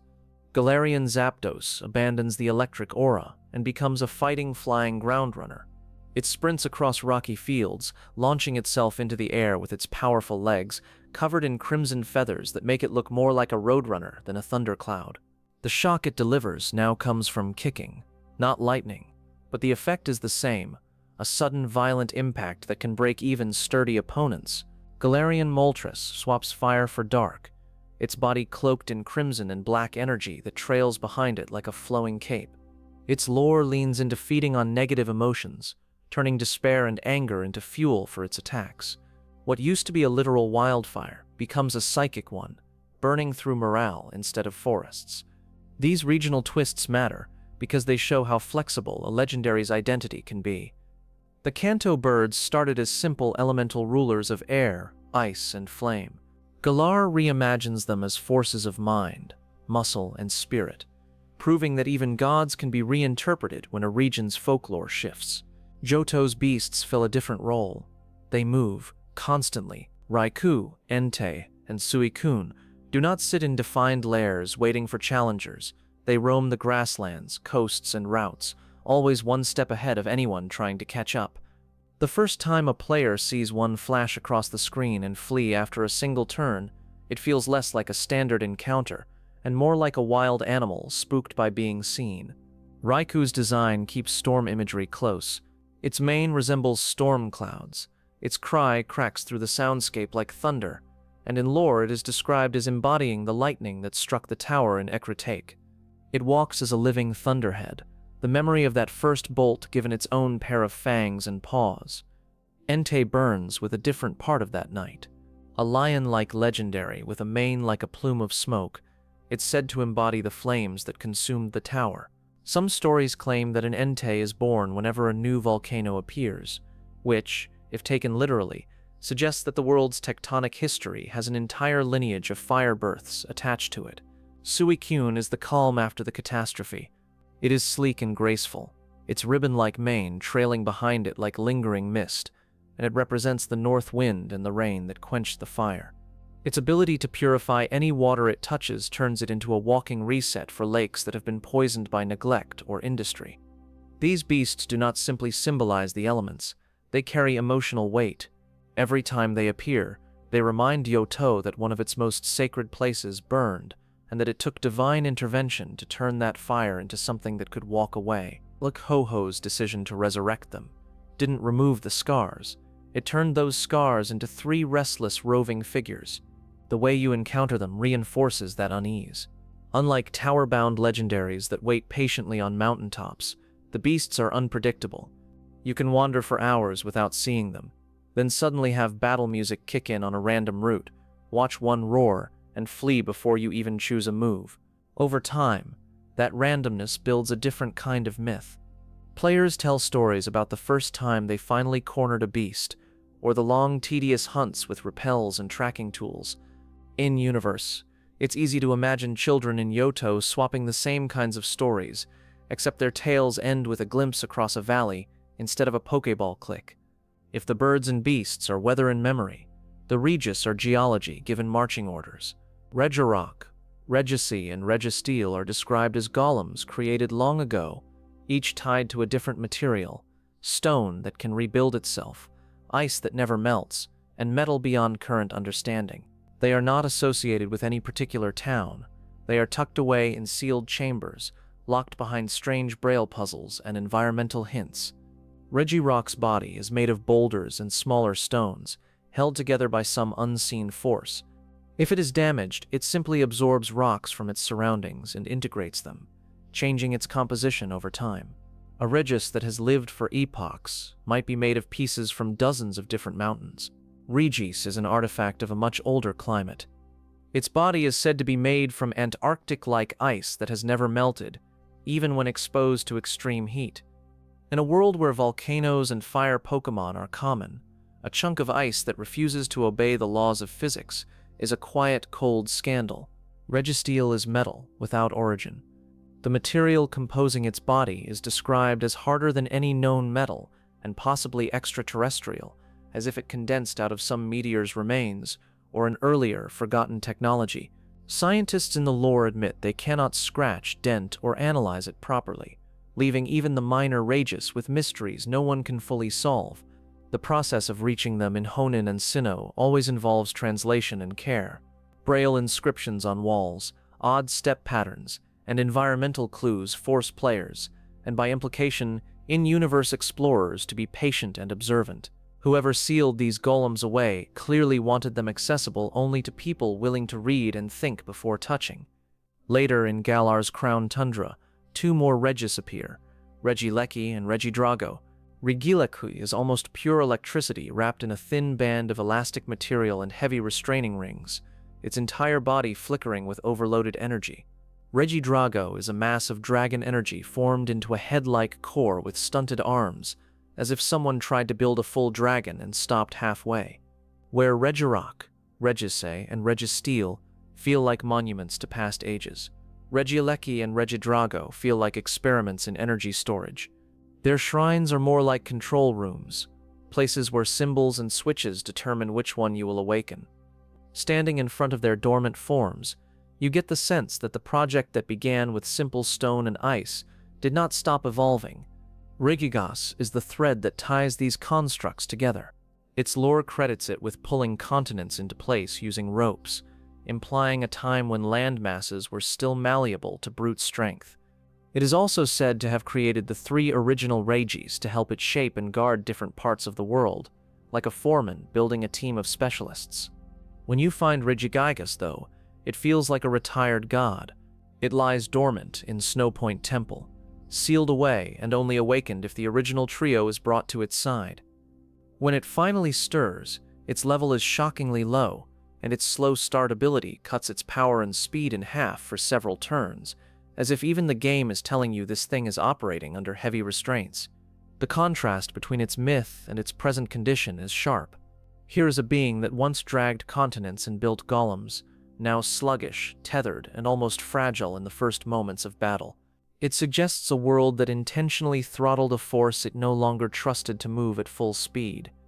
These birds, beasts, and golems are often overshadowed in marketing by more obviously dramatic cover legendaries. They rarely get entire games named after them or long cutscenes about universal balance. Yet they are the ones that define what a storm, a ruin, or a sacred mountain actually means in practice. They also share a common pattern: imbalance and mediation. The Kanto birds need Lugia, or some equivalent force, to step between them when their elements threaten to spiral out of control. The Jono beasts needed Ho-Oh's intervention to exist at all, and their continued roaming suggests the fire that created them has never entirely gone out. The Regis needed to be sealed and supervised, with Regis locked away once its work was done. Left alone, they are all too large, too blunt, or too indifferent to fit neatly into the lives of humans and ordinary Pokémon. The world allows them to exist, but only within carefully drawn boundaries of caves, towers, shrines, and corridors of sea and sky. For trainers, these minor legends often become the most personal. You might only challenge a creation god once in a story, but you could spend hours chasing Raikou across Johto's routes, or trying to catch a skittish Galarian bird as it taunts you from just out of range. Hunting down hidden chambers, decoding Braille, and piecing together the Regis's puzzle makes you feel more like an archaeologist than a hero. That difference in how you meet them changes how you remember them. You don't just recall seeing Articuno, you remember getting lost in icy caves trying to find it. You don't just remember Regirock, you remember the moment a Braille inscription finally made sense and the ground started to shake. From a distance, these Pokémon might look secondary compared to the stars of box art and movie posters. Up close, they are the ones that define the texture of the world, what storms feel like, how ruins hum with buried power, and why certain towers and forests are treated as holy or haunted. They are less about rewriting the rules of existence, and more about enforcing those rules at ground level. One storm, one earthquake, and one roaming silhouette at a time. If the big legendaries are the operating system, these are the daemons running in the background. They keep mountains tall, lakes haunted, seas restless, and old tragedies walking under their own power. The world might technically function without them, but it would lose almost everything that makes it feel alive, unpredictable and mythic in the first place. Some legendary Pokémon are remembered less as gods and more as soldiers. Their stories are not about shaping oceans or holding up time, but about stepping into human wars and moral disasters when no one else can. The myths that survive around them are often about choices, not elements, who they chose to help, what they refused to do, and what it cost everyone involved. The Swords of Justice in Unova are framed like a resistance group. They broke through castle walls, shielded fleeing Pokémon, and stood between armies and refugees when no other power could. Cobalion, Terrakion, and Virizion are said to have intervened when humans waged war, burning forests and driving Pokémon from their homes. Cobalion is the mind of that group. Its steel body and calm expression reflect a kind of unshakable leadership, the one that keeps the others from charging blindly. Stories describe it stepping forward first, its presence alone enough to make aggressors hesitate. Terrakion is the blunt instrument. It embodies the smashed walls and shattered fortresses left behind when armies tried to block escape routes. When people in Unova talk about ruined battlements in old forests, it's often implied that Terrakion was the one who decided those stones needed to move. Virizion fights in a completely different style, fast, graceful, and almost theatrical in its movements. It is said to slice through attacks with precise kicks and horns. Its role is less about brute force and more about cutting paths through danger, giving others room to run. Over time, training and real-world trials forced it to decide whether it would run from threats or stand its ground. Caldo, the mythical apprentice to the trio, gives that legend a personal face. It was originally weak and fearful, following in the footsteps of the three warriors and mimicking their techniques. The shift into Caldo's resolute form is a physical symbol of that choice. That attack cuts through defenses in a way that mirrors its emotional shift. It stops dodging the problem and confronts it head-on. Its horn lengthens and sharpens, its stance becomes more confident, and it gains access to the move's secret sword. It spends time wrestling with the shame of that retreat, unsure if it can still call itself a sword of justice. In some retellings, Keldeo runs from a terrifying opponent, Kyurem, during a crucial test. Only when it goes back, injured but determined, and faces Kyurem again, does it unlock the form that proves it has accepted responsibility. Legendary status in these stories doesn't come from being invincible. It comes from deciding what to do after you fail. Keldeo becomes a legend not because it never ran, but because it chose not to let that run be the last line of its story. Underneath the talk of moves and forms is a very simple lesson. Zacian and Zamazenta are depicted in ancient tapestries as partners of a human king who fought back a mysterious black storm that threaten to swallow the region. In Galar, another pair of heroes walk a more complicated path. Swords and shields in those images are more than metaphors. They are the very bodies of the two wolves who fought alongside him. The old king became a fairy tale figure. The wolves faded into folklore, and the darkest day itself was reduced to a vague legend about red skies and giant Pokémon. Over centuries, the details of that battle blurred. By the time the modern era rolls around, most people know the story, but almost no one believes it in a literal sense. Suddenly, the region needs the same heroes it half remembered, and the rusted sword and shield in the slumbering wield are more than ceremonial junk. Then the sky turns red again. Dynamax energy goes wild. Storms spiral above stadiums, and an ancient dragon buried underground wakes up angry. They accept the returned relics, transform into their crowned forms, and fight alongside a new human rather than the long-dead king from their murals. Zacian and Zamazenta's modern reawakening hinges on trust. Their presence in the final battle against Eternatus makes the scene feel like a closed loop. The same crisis, the same guardians, a different generation of people holding the line. Once Eternatus is neutralized and captured, Zacian and Zamazenta don't claim thrones or demand temples. What's striking is what happens afterward. They slip back into the forest, their work done for now, leaving humans to manage the energy that nearly destroyed them. A quiet statement that heroism doesn't automatically make someone a ruler. Calyrex in the Crown Tundra offers another angle on leadership. It was once the king of an icy region, responsible for ensuring bountiful harvests and watching over the people who lived under its rule. Over time, as those people forgot the old stories and stopped honoring it, Calyrex's power weakened, and its presence faded into nursery rhyme territory. When you meet it, Calyrex is polite, slightly mournful, and clearly diminished. The once feared king of bountiful crops now has to negotiate for attention in its own lands. It literally borrows your body to communicate, because most humans have lost even the sensitivity needed to hear it directly. Its bond with its steed, either Glastrier or Spectrier, is where the heroism comes back into focus. Glastrier is a chilling ice-type horse, all brute force and frostbitten power, leaving frozen hoofprints wherever it runs. Spectrier is a ghost-type steed that drains the life from those around it, swift and eerie, feared more than any storm. Calyrex must reclaim whichever steed originally carried it, then re-establish the harmony that let them move as one. Only when that old bond is restored do the fields begin to flourish again, hinting that heroism in this case is less about fighting and more about remembering obligations. The resulting fusion, Ice Rider or Shadow Rider, is not just a statistical boost, it's a memory of what the region used to have when trust between ruler and steed, and between ruler and people, was intact.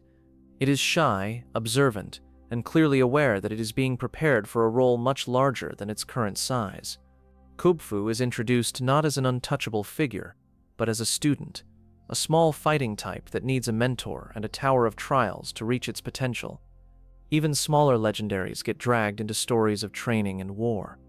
The two towers, Darkness and Waters, each demand a different mindset. Climbing the Tower of Waters rewards patience and adaptability, guiding it into rapid strike style instead. Climbing the Tower of Darkness emphasizes decisive, overwhelming strikes, pushing Kubfu toward Urshifu's single strike style. Urshifu, the evolved form, carries the weight of that training. Rapid strike Urshifu flows like a current, landing multiple blows in quick succession, embracing the idea that persistence and rhythm win the day. Single strike Urshifu hits once, brutally, trusting that one move done perfectly is better than a flurry. What makes Kubfu and Urshifu feel legendary isn't just their stats or rarity. They become who they are because someone chose a path for them, and they chose to follow it all the way to the top of a tower. It's that their entire concept is built around deliberate discipline rather than innate divinity. Unova's backstory includes a civil war sparked by two brothers with different ideals, each sided with a dragon that split from a once whole being.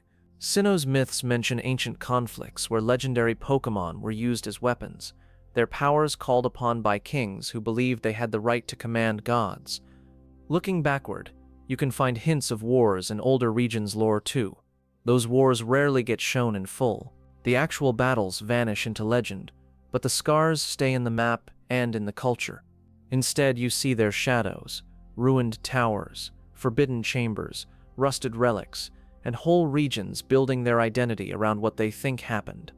The hero who ended the war is remembered as much for his grief and guilt as for his victory. Even AZ's war in Kalos, though tied more directly to Xerneas and Yveltal, fits this pattern of hero stories with costs. His desperate use of a life-draining weapon ended a conflict, but it also killed countless Pokémon and people, and left him wandering immortal and alone. From one angle, they are champions of the oppressed.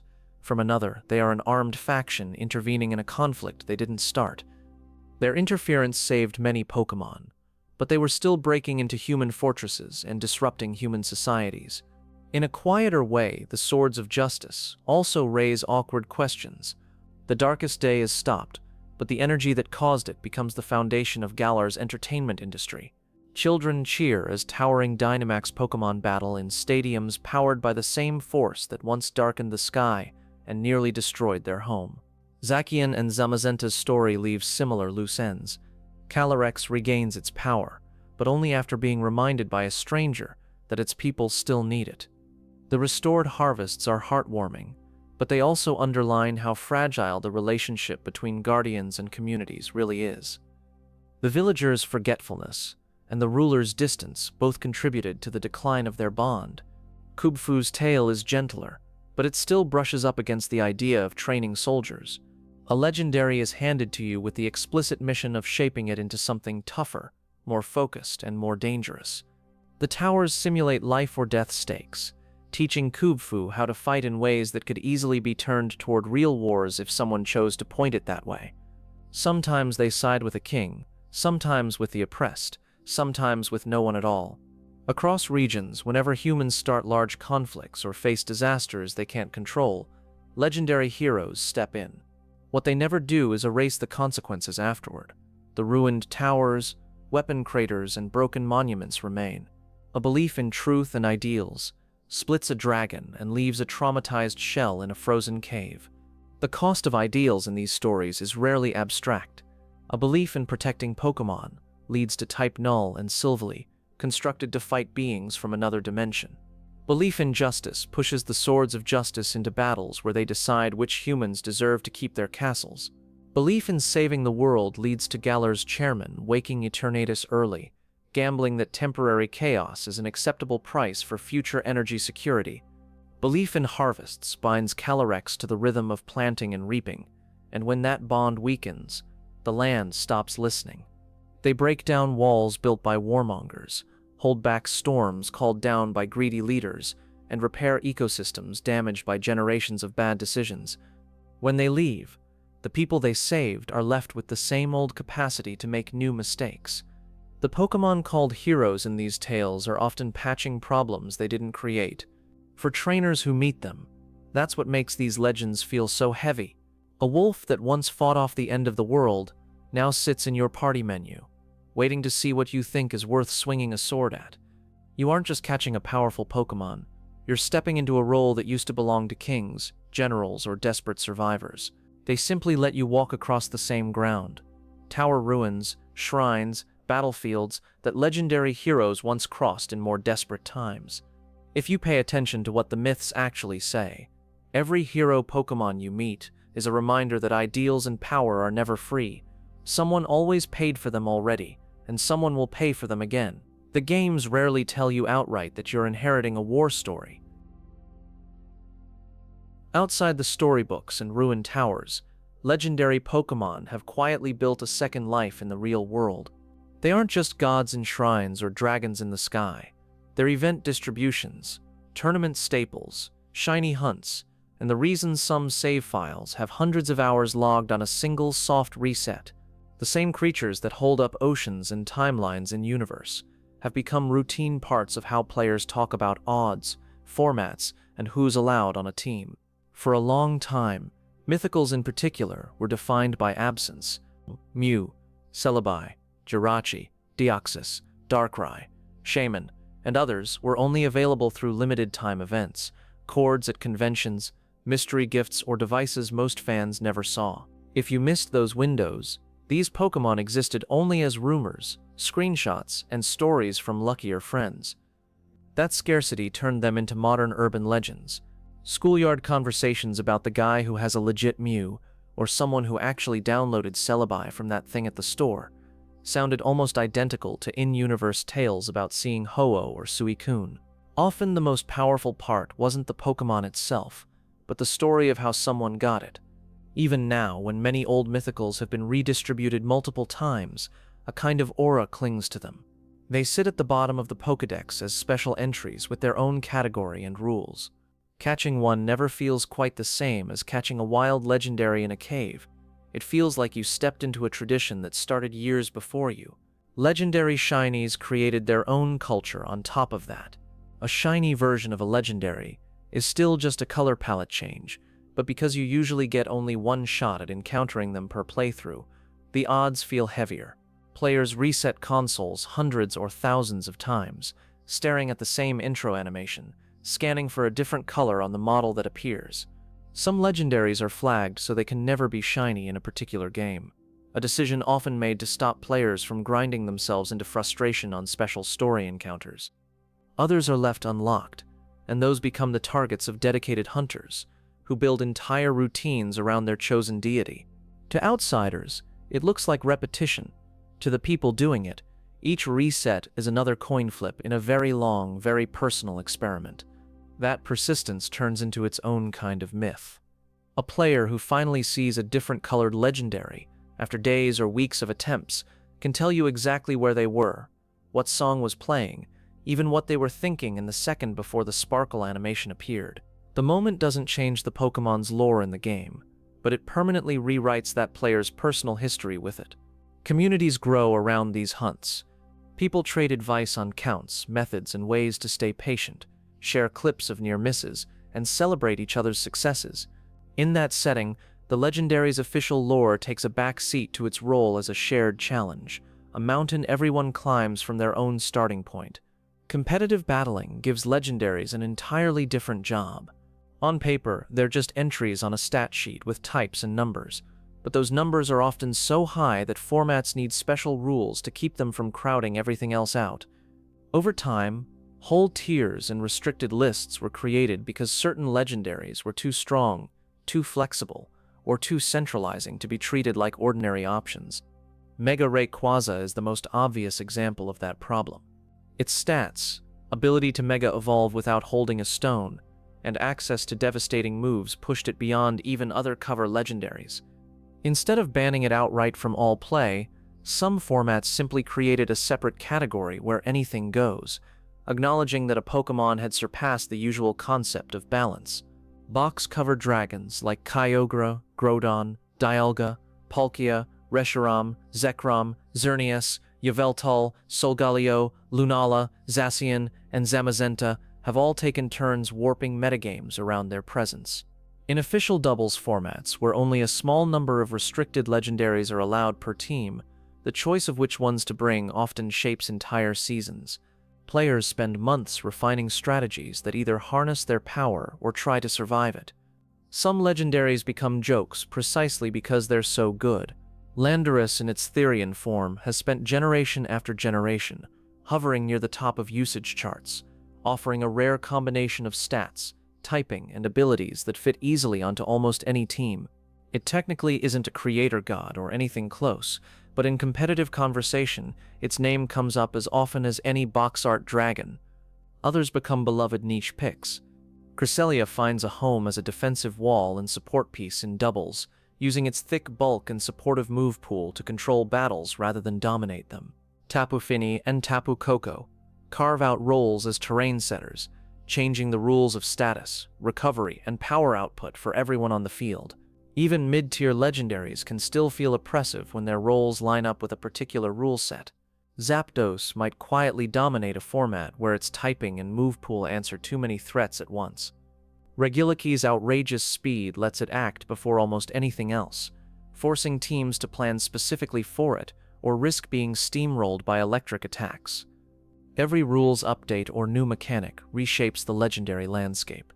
Mega Evolution gave some older legends new forms and relevance, turning already strong Pokémon into temporary power spikes that could swing entire games. Primal Reversion brought ancient versions of Groudon and Kyogre back to the surface, with passive abilities that overrode even the weather systems everyone had gotten used to. Dynamax and Gigantamax bent that curve even further, letting some legendaries grow to giant size, gain extra health, and fire off powerful field-warping moves. The same Eternatus, whose out-of-control power once caused a regional catastrophe, became, in its tamed form, the symbol of a mechanic that defined whole years of competition. New gimmicks rarely leave the gods untouched. They usually end up rewriting how those gods are allowed to act. Behind the scenes, players crunch numbers and chart outcomes. They calculate how many hits a Lugia can survive, which thresholds turn a Zacian from threatening into unstoppable, and how often an Yveltal can safely click a particular move before it's forced out. To someone reading myths in a library, those are divine acts. To someone building a tournament team, they're lines on a damage calculator.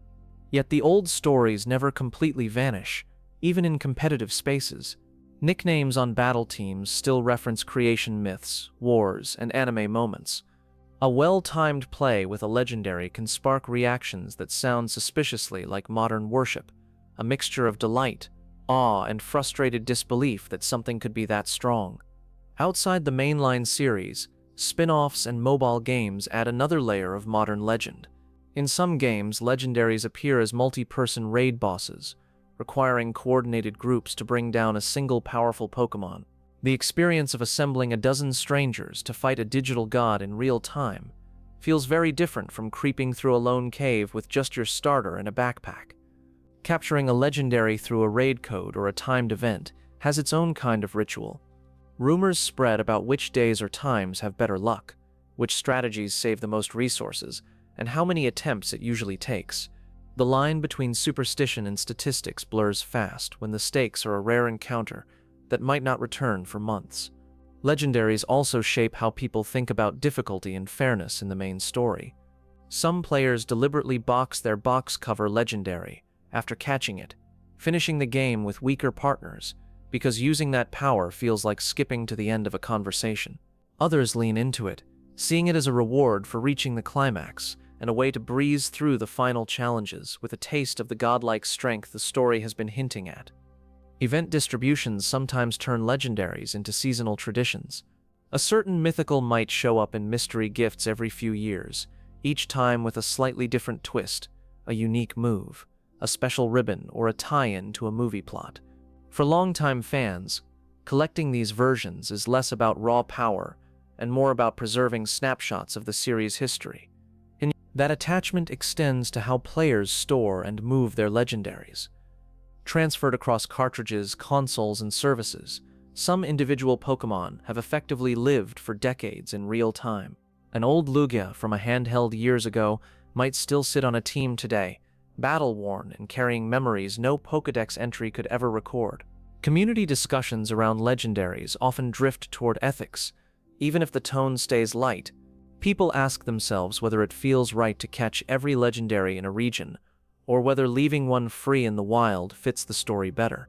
Others debate whether immortal beings with world-shaping powers should ever be reduced to tools in a 6-slot party menu. At the same time, the series itself frequently hands those tools to you with a smile. It gives you a chance to name the gods, assign them held items, and swap them out for something else if they don't fit your strategy.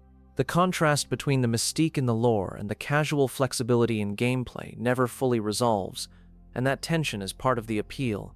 In fan art, fan fiction, and long forum threads, legendaries become characters on a scale the games only hint at. People imagine conversations between them, rivalries that last centuries, and friendships with human trainers that extend across multiple lifetimes. Sometimes these stories stay close to canon. Sometimes they wander far, but they all start from the same handful of official facts. Those facts themselves have become a modern kind of scripture. Lines from Pokédex entries, bits of dialogue from NPCs, offhand remarks from developers, and short animations from movies all get quoted and requoted until they form a shared language. When someone mentions a world that started moving when Dialga was born, or a bird that will absorb all life and turn into a cocoon, everyone who knows smiles in recognition. The 255 little truths tucked into all those entries and stories add up to something larger than trivia. They connect the quiet librarian reading myths in a Sinnoh Tower to the competitive player memorizing stat lines, the shiny hunter resetting in the dark, and the casual fan watching a movie about a lonely god. Legendaries are the bridge between those experiences, the through line that lets a series about catching fictional creatures feel, in a strange way, like studying a living, evolving mythology. Inside the games, people build temples, carve statues, and whisper about the day a chosen hero might meet a sleeping deity. Outside the games, players line up distributions, soft reset legends, theory craft teams, and write essays trying to fit every new detail into an ever-growing map of the Pokémon cosmos. In both worlds, the same names keep coming up, and the same stories keep quietly expanding, one official line and one personal moment at a time. If this video kept you company tonight, let me know which legendary you connected with most. Like, comment, and subscribe so we can keep building this little late-night lore corner together.